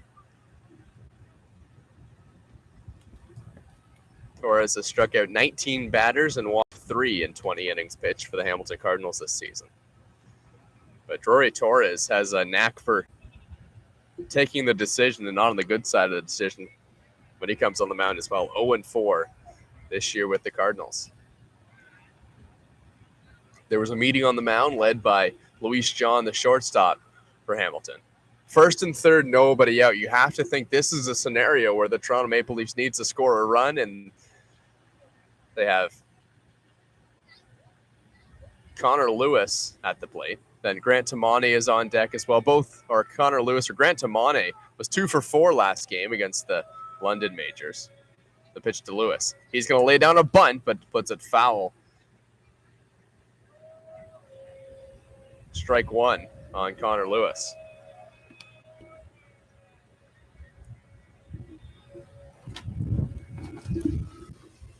So Torres has come in and given up a couple hard hit balls. The one by Marcus Connect banging off the wall down there in left field. Now Connor Lewis is trying to cash these runs in. Lewis hits one in the air. This one's to left field. This one's dropping as well and ending up having to make a jumping catch is the left fielder, Jeremy Velia, and makes a strong throw to the plate as well. And there's one. There's no question. First and third, nobody out. You have to capitalize with at least one run. And now, obviously, Hamilton's a double play away from getting out of the inning, but it's just simply not an option. Hamilton's gotten guys on base, and they've cashed them in. At least have to do the same thing here off of Torres, who they have had success against all season. You go back to the first time at least I've seen Torres in May. In mid-June. 2 out, nobody on base, 9th inning, Hamilton up by a run. Mara goes deep to tie the game, and the Costello goes deep a pitch later to take the game. So an opportunity for the Leafs to get back in this ballgame. Strike 1 to Grant Tamane. Tamane hitting .274 this season, which doesn't flash out at you at being remarkable numbers, but he's come up in some pretty big scenarios for the Toronto Maple Leafs, and he needs to do it again here against the Hamilton Cardinals with 1 out. And the hits coming for Grant Tamane, 2 against the London Majors. He had 2 against Guelph and 3 against the Hamilton Cardinals last time they played. That was a 7-4 win for the Toronto Maple Leafs last time they played in Toronto. Swing and a miss, strike 2. And if you're Tamani, just keep moving the sticks, right? I mean, get a base hit here, pass the bat down to Dawson Parks, who's on deck, but Tamani needs to get a ball in play here because you don't want to have to rely on Parks to come out with a 2-out base hit for the Maple Leafs. Tamane takes inside 2-2. That Hamilton bullpen is empty. Most certainly looking to get a couple innings here from Torres before they go to Hernandez, perhaps for the 7th, 8th, and 9th. Tamane swings and misses, foul tip into the glove of Ryan Burnside, but it hit the dirt. So the count remains 2-2 in new life or no. Wow. Grant Tamane is heading to the dugout. That was strike 3, and now there's 2 away. So this is a big situation for Dawson Parks. He struggled a little bit at the plate for the Toronto Maple Leafs of late, but he needs a clutch hit right now. Parks fouls one off left side. Good cut at the first pitch. Runner at third is Marcus Connect. At first base is Damon Topley. Parks trying to get one in the outfield to bring this game within 1. Toronto Maple Leafs had first and third, nobody out in this inning. Pitch is way outside, 1-1. As you said, first and third, nobody out. You're down by 2 runs. The one thing you want to do is at least get 1 run in and cut into that Hamilton lead. They have their big inning, and you instantly respond with something. But it's going to take a hit here by Parks. Dawson Parks hits one, a little chopper to first base. He sprints down to first, but coming over and making the play is the second baseman, Tristan Oseka. The Toronto Maple Leafs failed to score on first and third, nobody out, and trail the Hamilton Cardinals 4-2. This is Toronto Maple Leafs Baseball on YouTube, presented by TD Canada Trust.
New pitcher into the game for the Toronto Maple Leafs is Chris Nagorski. And he's tasked with trying to hold the Hamilton Cardinals right here as we get closer and closer to the deadly bullpen, or at least we assume Jose Hernandez of the Hamilton Cardinals. There's no question he is lights out. Here's a ball popped straight back, just short of the commentary booth. Now, obviously, there's a possibility that his debut at Christie Pitts can be a tough one, all that kind of stuff, but a lot of wasted opportunities for the Leafs, and obviously on the other side, Hamilton has no question taken advantage of almost all their opportunities, and right now that's the biggest difference in this game. Here's another one fouled straight back. And this one, it just didn't. It was just short. It would have been perfect. A nice roller. We can say we got baseball. Yeah. Way down. You're right. Yeah. Chris Nagorski has Ryan Burnside in an 0-2 hole. Long look in, trying to get on the same page as Justin Mara. Now he comes set, the 0-2. This one's fouled straight back, and this one, it must be. It is. Oh, it was a foot short. It was a foot short. That was 3 in a row. That almost came back. That's insane. I've never seen this. Ryan Burnside. Still haven't got a ball in the commentary booth yet. The 0-2 once again from Chris Nagorski. This one's hit in the air, and it is absolutely crushed to right field, but it's going to stay in the ballpark. That one had me fooled.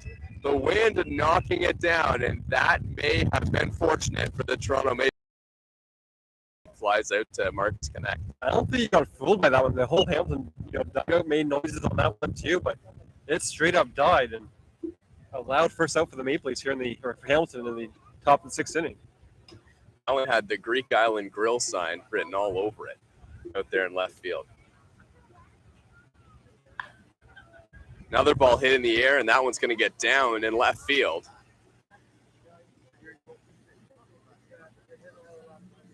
So Ryan Burnside with the long flyout.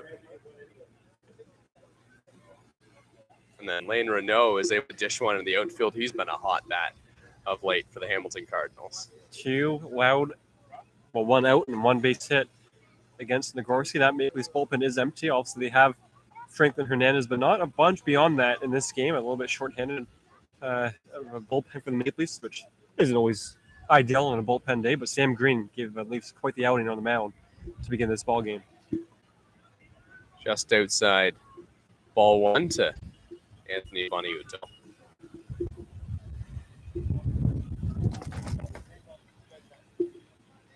On 2, and then Fox Pappas is on deck.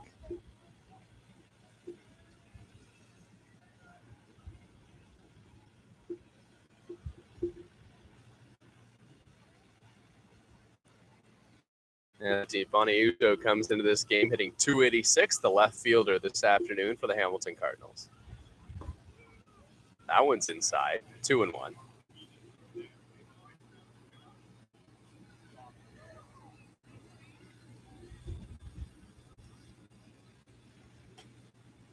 Lane Renault has a batting average. He's at first base, by the way, as well, of .248 this season. But he has 5 hits in his last 8 at-bats. You mentioned facing the Hamilton team at the right time. Renault going, throw down to second base. Oh, it's right on the money from Justin Mara. Lane Renault is gunned out, and now there's 2 away. And another out on the base path that we've seen a lot of from both sides this afternoon. Yeah, I mean, that's one I think you have. It's okay to run on that play. It was a great play by Justin Mara, but nonetheless, there's still 2 out for the Maple Leafs here, and Nagorski looking to throw now unorthodox 3 up, 3 down. Justin Mara almost took his time throwing that ball to second base, and it was worth it. It was a perfect throw. Swing and a miss, struck 3 just like that. Chris Nagorski gets out of the inning, in 3 batters with the stolen base and a little bit of help from his catcher, Justin Mara. 4-2 Hamilton Cardinals from Christie Pitts at Dominico Field. This is Toronto Maple Leafs Baseball on YouTube, presented by TD Canada Trust.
Torres back on the mound for the Hamilton Cardinals. This is Maple Leafs baseball presented by TD Canada Trust. A little fister, and it's played by Luis John. Throw to first. It was a great play, but not in time to get Greg Carrington.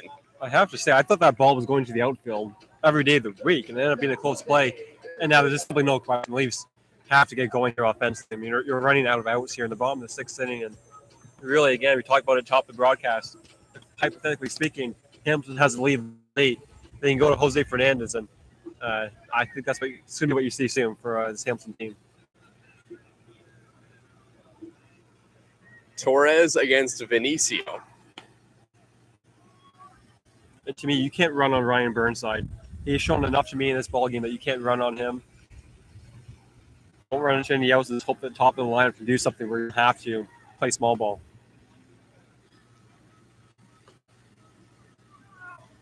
Dari Torres hasn't had a ton of scoreless outings this season. He's always just given up the one run, trying to break that streak.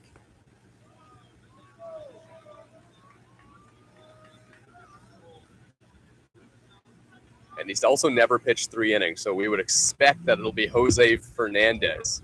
I think there's maybe a possibility you maybe see a reliever between the two, but I think they're going to have Jose Hernandez come in this ballgame perhaps soon. Pitch to Venezio is in there for a strike, 3-1. Toronto Maple Leafs looking for some base runners here. And the Leafs love to hit the long ball, but we saw on that ball that Ryan Burnside hit last inning. That wind is knocking it down. Jose Venezio hammers one up the middle. That gets through. First and second is Jose Venezio swinging 3-1. Nobody out for the Toronto Maple Leafs, but we've seen this story before in the ball game. Runners in scoring position with less than 2 outs. Right now, by the numbers on my game recap, it's going to be how many guys Leafs left on base, right? And that's the storyline right now, but the Leafs still have time to write the game recap themselves right now with a big outing. You're going back to that, as we talk about the Leafs love the long ball. You have to take a W in a lot of base come playoff time. That's why Damon Topley, every time I ask him about playing the baseball, I ask him about playing baseball and all this kind of stuff. He just wants to show the guys that sometimes that's what you have to do in that spot, right? And also, everyone knows Damon Topley is not a bunt first guy. But in that spot, it was calling for a bunt, so he laid down a bunt. I'm not saying that Justin Moore should be bunting this baseball here, by the way. That would not be a great idea, but sometimes you have to. Mara hits one in the air. This one's to left center field. Drifting over is Bilia. He'll make the catch. Bluffing it to go to third was Greg Carrington. And now there's 1 out with runners on first and second. The Toronto Maple Leafs have left 11 runners on base, and we're just in the bottom of the 6th inning so far in this ball game. There's no question they've gotten base runners. The Hamilton whip is over 1, everything like that. All that's great, but only 2 runs right now and 2 less runs in Hamilton. So there's an opportunity here for John Salazzo to finally break through. It looked like Justin Moore perhaps hit that ball into the gap, but it's really tough to tell with fly balls here at Chrissy Pitts on this afternoon. So another massive spot for Salazzo against his former team. Pitch to Salazzo is up and away.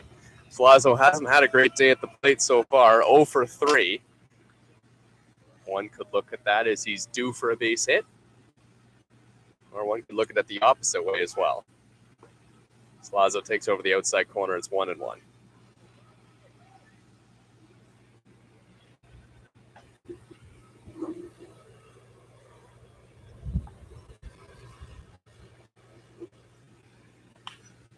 Salazzo hits a ball for the 4th time in this ball game to first base. He's 0 for 4 with 4 groundouts to Josh Niles.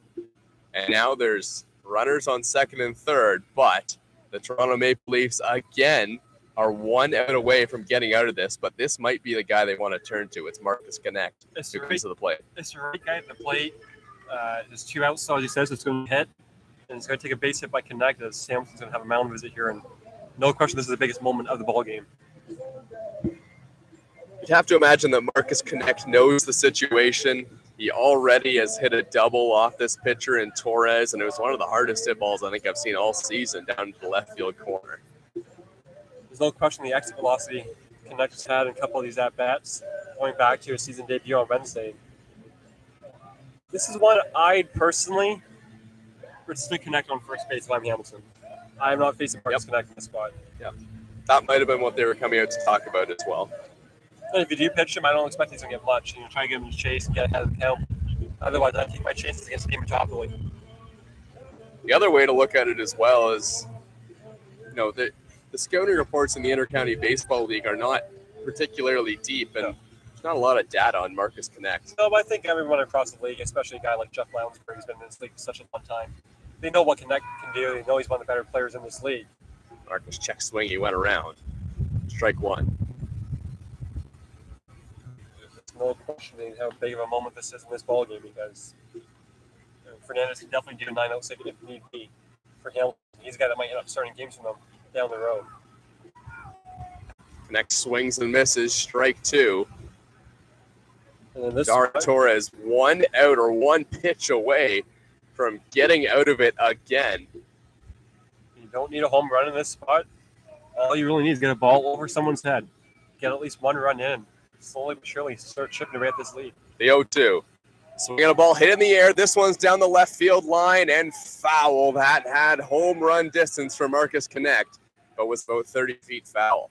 There's no question he's crushing the baseball when he does get a bat on it, but the whole question here is you can't just have a decent at bat. Right now you're just in a results business, and you need a 2-out, at least a base hit here by Connect. You at least get one run in. Also, you have to assume a base hit gets 2 runs in, given Venezio is running on contact, and it is Jose Venezio. Well, you can't see on the camera shot right now, but Jeremy Velia is playing about 10 feet from the wall. Yeah. There in left field. It's incredible. I've never seen someone so deep before. We got Venezio sleeping. And Venezio was picked off for the 3rd time in this ball game. Here's a throw to the plate, and the runner is out. And this has been a nightmare on the base path for Jose Venezio. And the Hamilton Cardinals get out of it again. They continue to lead 4-2 against the Toronto Maple Leafs. This is Maple Leafs Baseball on YouTube, presented by TD Canada Trust.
Chris Nagorski back over there for the Toronto Maple Leafs. His first pitch is inside to the lefty, or righty, Fox Pappas.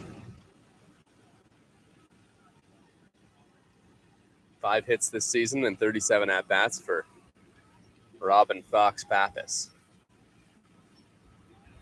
12 strikeouts in those 37 at-bats.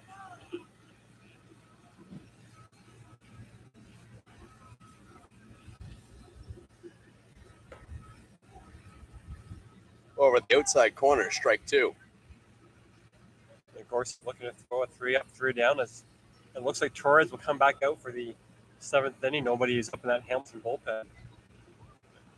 Won't really matter who's up. Also, if you're going to be running into, it's been a tough game for Venezio as Nagorski opens up the 8th or 7th with a strikeout. Yeah, strike three called, outside corner, 3 pitches to Fox Pappas, and this is the number 9 hitter, Jeremy Bilia. Jeremy Bilia has hit really well. He's an interesting guy for the Hamilton Cardinals because they structure their lineup very similarly to the way that the Toronto Maple Leafs do, where they value that number 9 spot as a guy who can hit. And Jeremy Bilia can do that. 329 batting average. He's not an everyday player for Hamilton, which is interesting given their spot in the standings and the fact that he is a guy that has great numbers. To me, I think he's a decent ball player. Definitely a guy that you have in your starting 9 more times than not. He's a nice bat in that 9 spot. Bilia took outside. That one was on the dirt.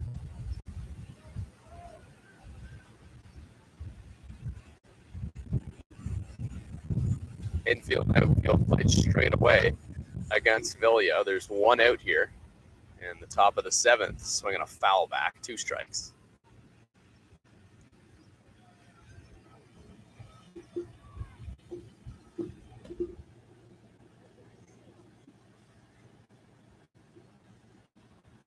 Marcus Knecht will lead off the next inning for the Toronto Maple Leafs, followed by Damon Topley. Pitch is way up, 2-2.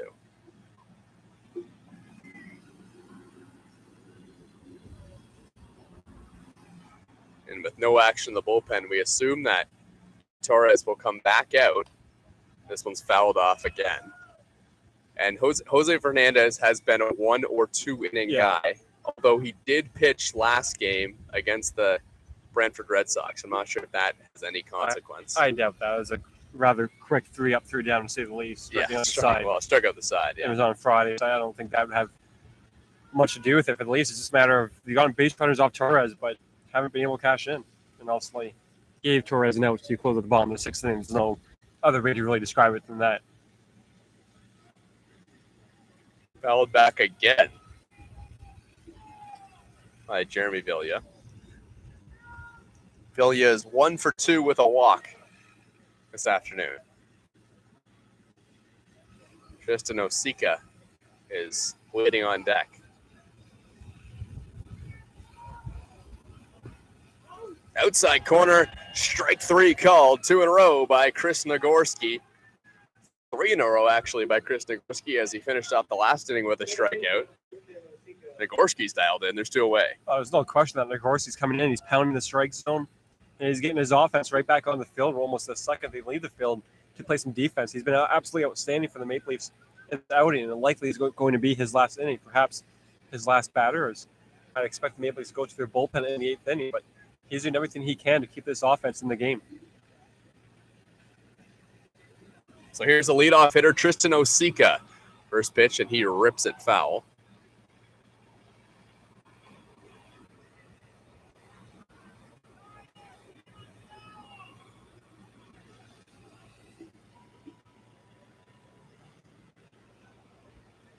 Oseka loves to swing the bat. 122 at-bats this year for Tristan Oseka. Just 7 walks. He's not going to walk this time either. Ground ball, Grant Tamane. Chris Nagorski gets through another quick inning. Allowed just the 1 hit, but he's only faced 6 batters in 2 innings, says Chris Nagorski. And the Toronto Maple Leafs need some runs. They're trailing 4-2 to the Hamilton Cardinals. This is Toronto Maple Leafs Baseball on YouTube, presented by TD Canada Trust.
It's been Corbin Peters.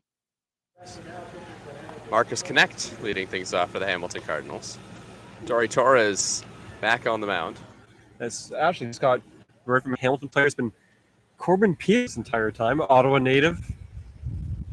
That's what happens in this league sometimes. They have different jerseys for a game and don't give a heads up until the guy's about to pitch his third inning and it works. So not much you can do in the broadcast booth when that happens. Apologies to the Peters family. Yeah, he's having a nice outing. Corbin, yes. Swing and a miss by Marcus Connect.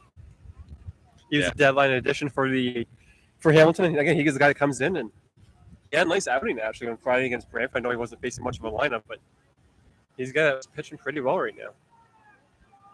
Allowing some base runners, but getting out of danger each time. Pitch inside to Marcus Connect. So that kind of maybe changes, perhaps. This layout of what Hamilton might do bullpen-wise. Maybe they only use Torres, and maybe if they don't use Hernandez in this game, maybe they use Torres for the 8th inning, Hernandez for the 9th. Makes it a bit different. Strike 3 call to Marcus Connect. And that brings up Damon Topley.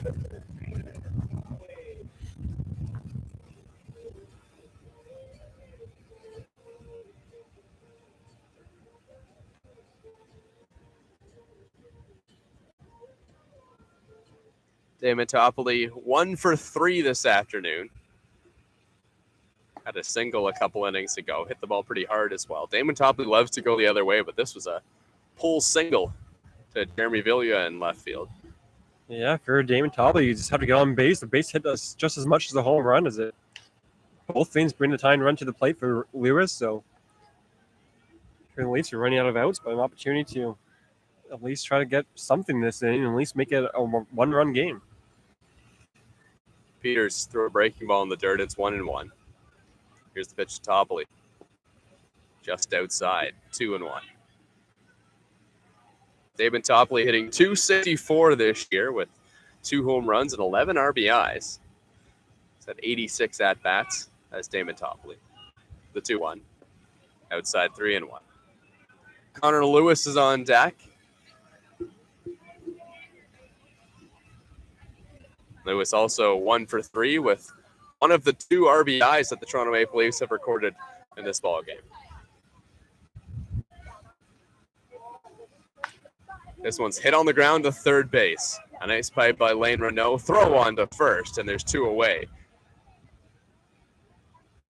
And Hamilton at this point just counting out.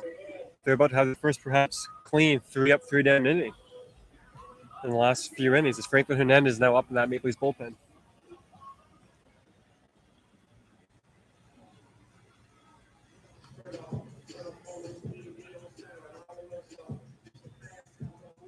Connor Lewis and then Grant Tamani is hopeful of an at-bat in the on-deck circle. Hamilton Cardinals trying to make it 3 wins in a row as this one's popped up on the infield. Remember the wind. It could be challenging, but Josh Niles had a sensational game defensively at third base, mostly on John Salazzo, and this time a relatively routine pop-up to Connor Lewis. Toronto Maple Leafs are retired in the bottom of the 7th inning. We head to the 8th. The Cardinals lead 4-2 over the Toronto Maple Leafs. This is Maple Leafs Baseball on YouTube, presented by TD Canada Trust.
Welcome back to Dominico Field. 4-2 lead for the Hamilton Cardinals over the Toronto Maple Leafs from the top of the 8th inning. New pitcher is Franklin Hernandez for the Maple Leafs, coming out of the Dominican Republic, a 1995 born player. First pitch is outside. Franklin Hernandez had a couple of scoreless outings in his last two, one against Barrie as part of a 12-3-1 and one against Welland for a 5-2 win for the Toronto Maple Leafs. That outing versus Welland was on July 31st. That was the last time Franklin Hernandez pitched. Went 2 innings, struck out 4. Hernandez has an ERA of an even 3 this season. And the Panthers lead the Baycats 9-5 in the 7th inning, so perhaps a wasted opportunity for the Maple Leafs to go 2 games up on the Baycats and all but secure home field advantage for that likely first round. First pitch is hammered to center field, but coming in is Connor Lewis, and he makes a run catch. Luis John is retired. Yes,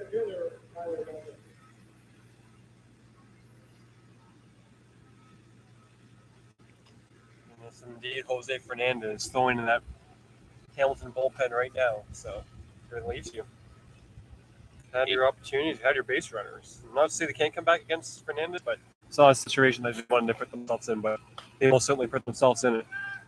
8 innings pitched, just 3 hits allowed by Jose Fernandez, which, I mean, it's a small sample size, to be fair, but you know the resume that Jose Fernandez has had. He's, a recent Major League Baseball player. I mean, he pitched some big innings with the Toronto Maple Leafs, or with not the Toronto Maple Leafs, the Toronto Blue Jays, the other team here in Toronto. And it's just from what I've been told, including Damon Topley, but I also talked to the coach from another team. They say that Jose Fernandez has no business being in this league. Like, he is legit. So it's not just like, his resume is this and that.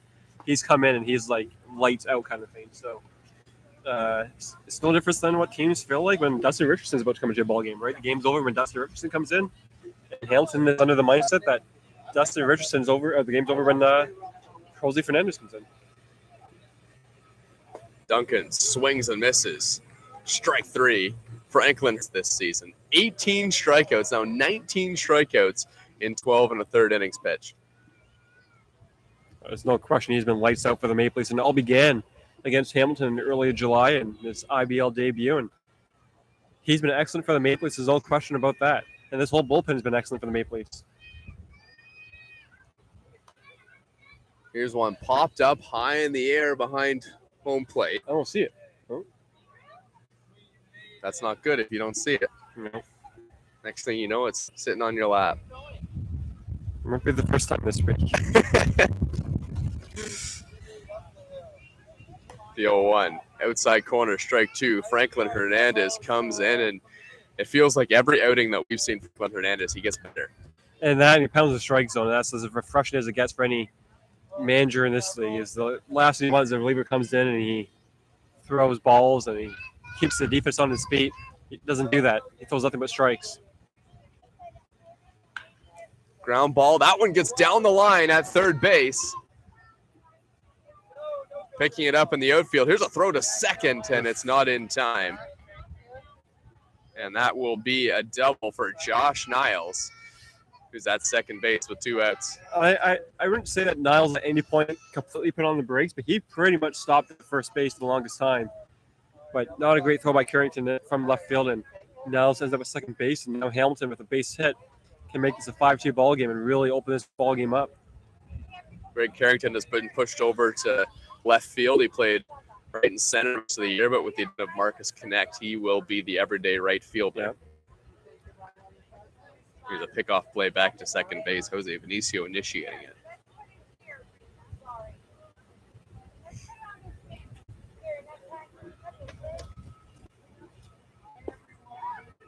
Pitch is low from Franklin Hernandez.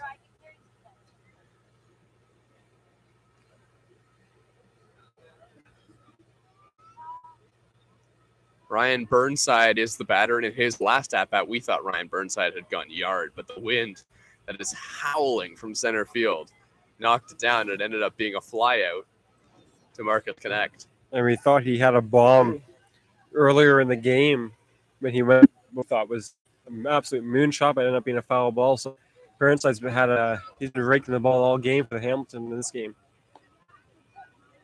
Pitch is in there for a strike. If you're Hernandez, not the worst thing to do. Pitch around this guy. You got a right-handed bat on deck. Maybe a bit of a better matchup than facing Burnside in this spot. 23 at-bats coming to this game for Ryan Burnside. Pitch is inside, ball 3.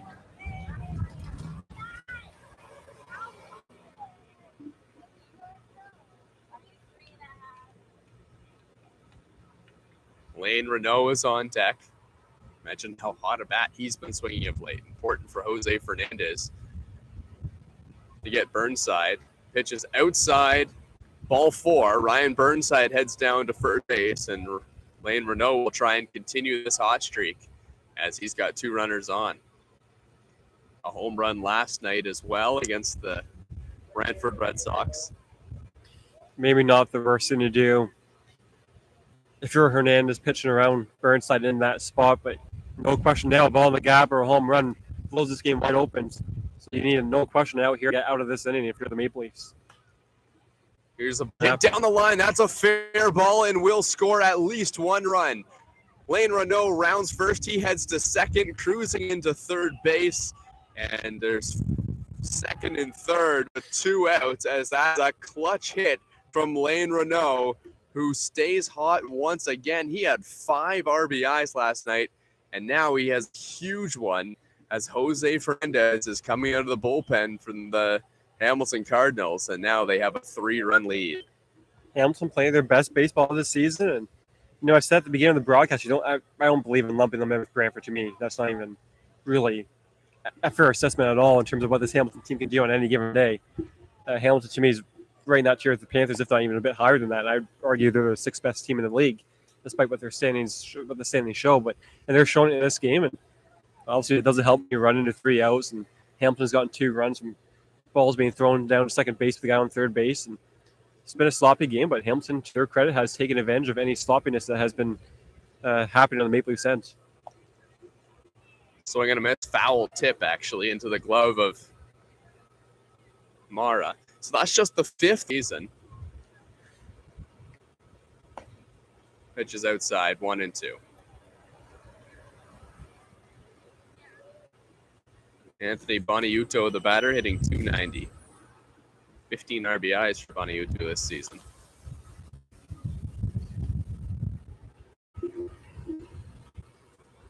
A base hit here from Anthony Boniuto could really put this game out of reach for the Toronto Maple Leafs.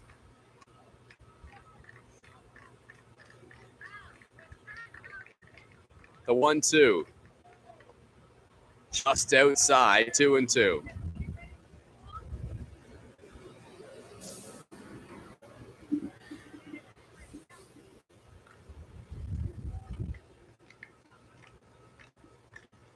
Franklin Hernandez trying to get out of this inning and limit the damage. 1 run in so far for the Hamilton Cardinals, but there's 2 down. The 2-2 from Franklin Hernandez. Swing and a miss. Strike 3.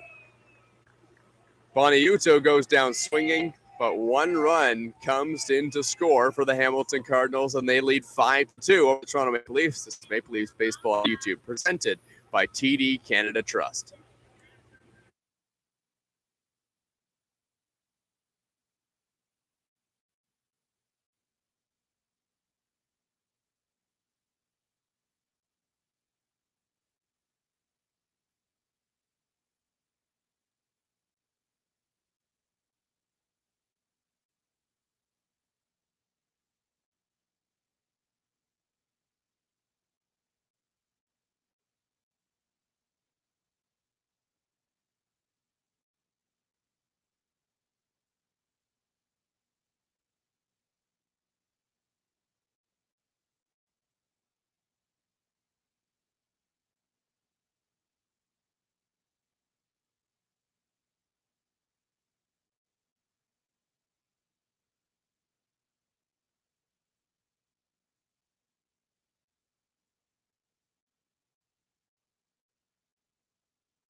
So here's Jose Fernandez, the new pitcher for the Hamilton Cardinals. 8 innings pitched, 17 strikeouts, an ERA of 0 so far. A recent addition just before the trade deadline.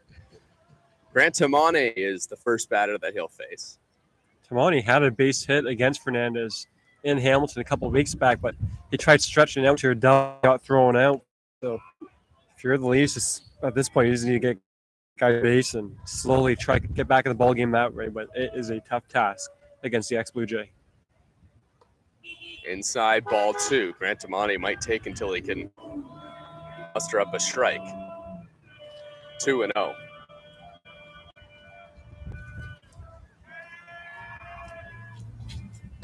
Tamane over the inside corner, strike 1.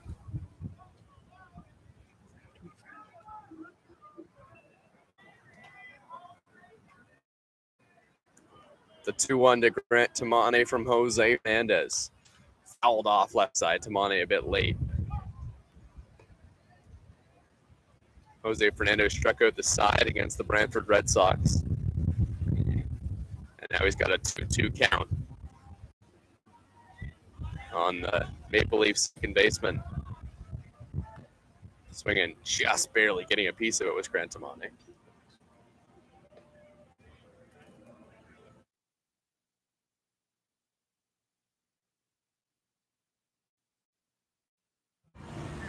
Grant Tamane hanging in tough against Fernandez, the 2-2. Another one chopped foul at the plate.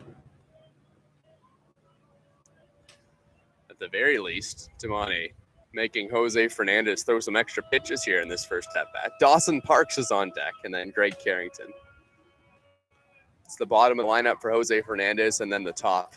If he's able to get through this inning, we expect that Jose Fernandez probably be asked to pitch another inning. Oh, this is a 6-out save for sure. Check swing, strike 3 called, breaking ball over the outside corner. That one looked pretty nasty from Jose Fernandez, and there's one away.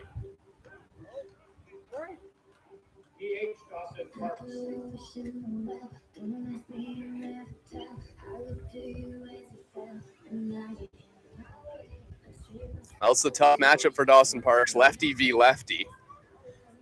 Trying to muster up a base hit and see if he can get something going for the Maple Leafs this inning. Lefty on lefty, and no question, a tough matchup. Pitch is right down the middle, strike 1.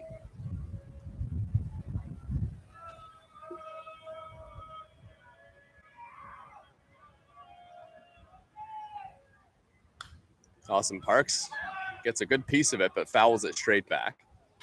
Jeez. Right onto someone's porch right there behind the plate, across the street. Now Parks in an 0-2 hole. Here's the pitch. Outside.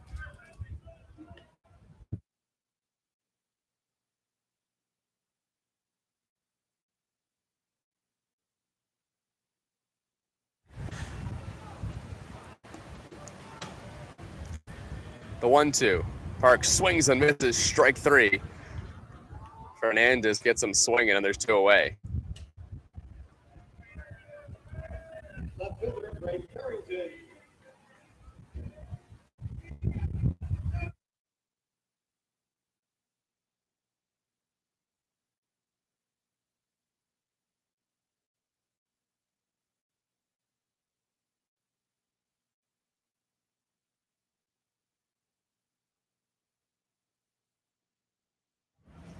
So here's Greg Carrington with 2 outs. The Toronto Maple Leafs have had trouble getting rallies going with runners on and nobody out. Now they're trying to get them going against a tough pitcher in Jose Fernandez with nobody on and 2 out. Pitch is low.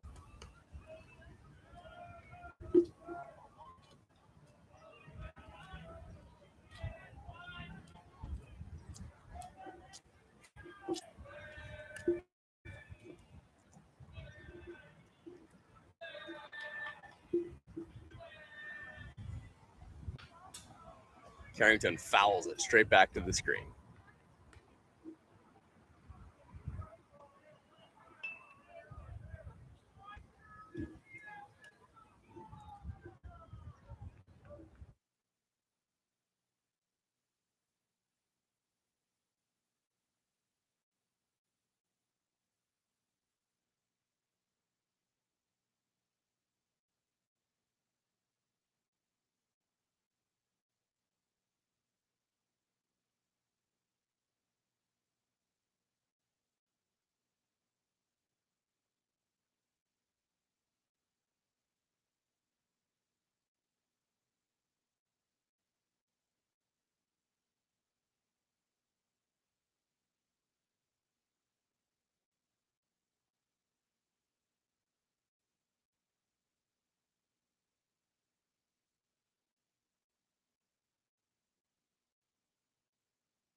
Fox Pappas things off against Franklin Hernandez.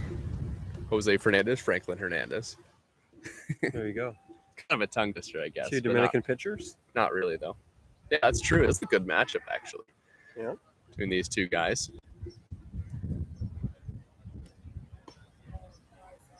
I think Jose Fernandez probably has the resume advantage, though, with the major league experience. I'd say so. 1-1 the count now on Fox Pappas. He hits a high chopper to second base. This could be a tough play for Grant Tamani. Whips it on to first. Fox Pappas wasn't running. And there's one away. Well, there's no question. If the Leafs even want to think of having to come back, they have to throw a 3 up. Oh, at least have a scoreless inning here. Yeah. They can't. I mean, 3 runs is quite likely to be game, set, match, but anything more than that would definitely be ball game over. They do have the top of the lineup coming up. Yeah. Jose Venezio. Venezio to redeem himself. He will likely want to do that, yeah. Mentioning 3 times Jose Venezio being picked off on the base paths this afternoon. And the first 2 are fine. I mean, that's whatever. That happens. Like, you can't steal every base. The first one he really has stolen until he slid over the base. That happens. But what can't happen is what happened in the last time. He just straight up wasn't paying attention. And in fairness to Jose Venezio, that's not something we've seen a lot from him this season as well. He's been fantastic defensively at shortstop. Absolutely. And sure, he's made some errors at shortstop as well, but everyone does here at Christie Pitts. Swing and a miss, strike 3. Another strikeout for Franklin Hernandez. Man, he is dominant in that category. And there's one away. And he's also been really good with the bat as well. Oh, absolutely. Oh, he's a great player. I mean, at least be tremendous loss to Boston. But on that play, it just can't happen. I mean, whether it's Venezio, Tamani at second base, or Dawson Parks, who plays sometimes and sometimes doesn't, Damon Topley, you just can't make that play. Well, it wasn't even a play. It was simply paying attention at second base. Jeremy Velia, the batter, the number 9 hitter for the Hamilton Cardinals. Jeremy Bilia has had 4 at-bats. He's scored a run and also cashed in a hit. Struck out 2 times. .321 batting average for Bilia. 1-0. Now inside 2-0 to the Red Sox left fielder. I don't know if you saw what happened, but something came flying at me. I'm hoping it's not a seagull that just did something. But it kind of like I felt it though, like it was like a little. It was not wet, and it actually kind of hurt for a second. So I'm not sure what that was, man. Did you get stung by a bee? No, I wish, because this is way worse. It's like it was on my thumb. All right, well, It's like at the bottom of it. I'll keep you apprised on the mystery substance which has found its way onto Rankin. 3-0 the count. You need to take a minute there, buddy? Yeah, if you don't mind going slow. Oh, no. If you're wondering what the heck is going on, we're in the same boat here, folks. Pitch is in there for a strike.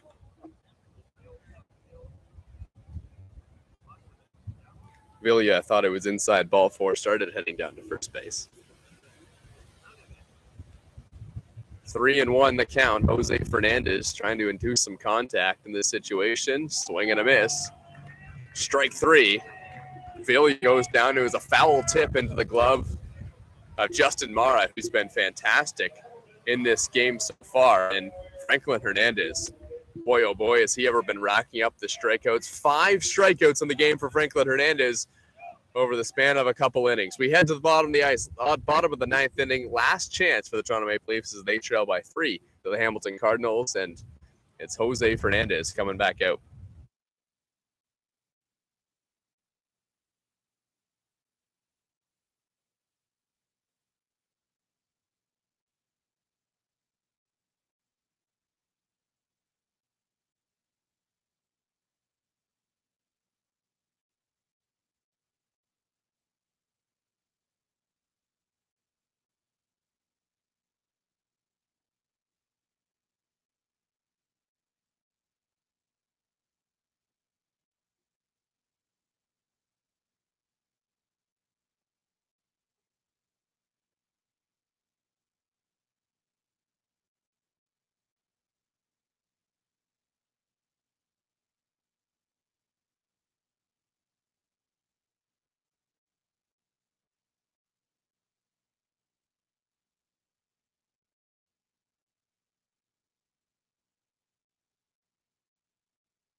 So it's 1-2-3 for the Toronto Maple Leafs in the bottom of the 9th inning, and this is interesting. Jose Venezio is a switch hitter, but he's electing to go lefty-lefty against Jose Hernandez. Yeah, I would have to want to ask him after the game about his reasoning for that as the wind really begins to pick up. Because Venezio is automatic, right? He's facing a right-handed pitcher. He's batting from the opposite side and vice versa. So, interesting decision here by Venezio. Let's see if it pays off. Right down the middle, strike two. Jose Venezio was taking all the way on the first two pitches. Now he's in an 0-2 hole. The pitch from Hernandez. Fouled off by Venezio. This is a matchup that I think Jose Venezio would thrive in. He's a guy who hasn't been in the Intercounty Baseball League too long. It wasn't that long ago that he was seeing guys of the caliber. Oh, and hold on. Ryan Burnside might have taken a foul ball here, and he's in some considerable pain behind home plate. Turner comes out. They do have their left fielder. He can also play catcher if need be, so that's not too much of an issue. During this downtime, we had an FBI-like investigation during the half inning to find out what fell on. And Thomas, you think you have the answer? Go ahead. Yeah, so it was a piece of chalk that came up from the line. That's what we found out that came up. But I think the big and Ryan, it's great that you're okay. We don't want to see broadcasters going down. Yeah, absolutely. Yeah. Billy says he wants to keep the money on the field. But the money ball, right? that's the amount of wind that we're seeing. I mean, you guys on the away broadcast know how far away our cameras are here at Christie Pitts. That's how far a piece of chalk from the field came up, and that's how windy it is. It's a vortex of wind that just kind of funnels into the pits. Full-blown weather term, like funnel and vortex. Yeah, I have a sailing background, so okay. I'm not a sailing guy. So. Yeah. Sailing's like my number one sport, and then baseball, and then hockey. I don't know if we can consider that a sport, but we'll leave that conversation for another game. Yeah, you just started one. Swing and a miss, strike three. Down goes Jose Venezio. Vince pick, Thomas. And sometimes like, oh, it's nice. You got a nice breeze. It's hot breeze. Oh, yeah. Jose Hernandez, like it's like a David and Goliath situation. Yeah, I don't think anyone again. I hope this ball game in this last two innings shows that lumping Hamilton. I've said it from the top of the broadcast, lumping Hamilton in with Brantford, even perhaps the Panthers. I just don't see it. I see Hamilton as a team that can beat anyone in the playoffs. Maybe not three times, but I can see them absolutely shocking a team in one round. Here's a ball hit in the air. This one's to left field, and it's going to be a nice play out there in left field as Justin Mara gave it a ride, but getting there just in time was Anthony Bonacorso. Good contact from Justin Mara.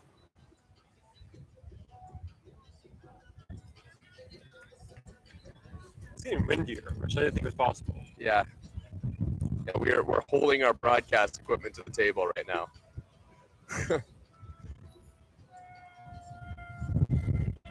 It's so windy. I can't even open my laptop. It's blowing my laptop closed. Yeah. It's a tough one here, Christie Pitts.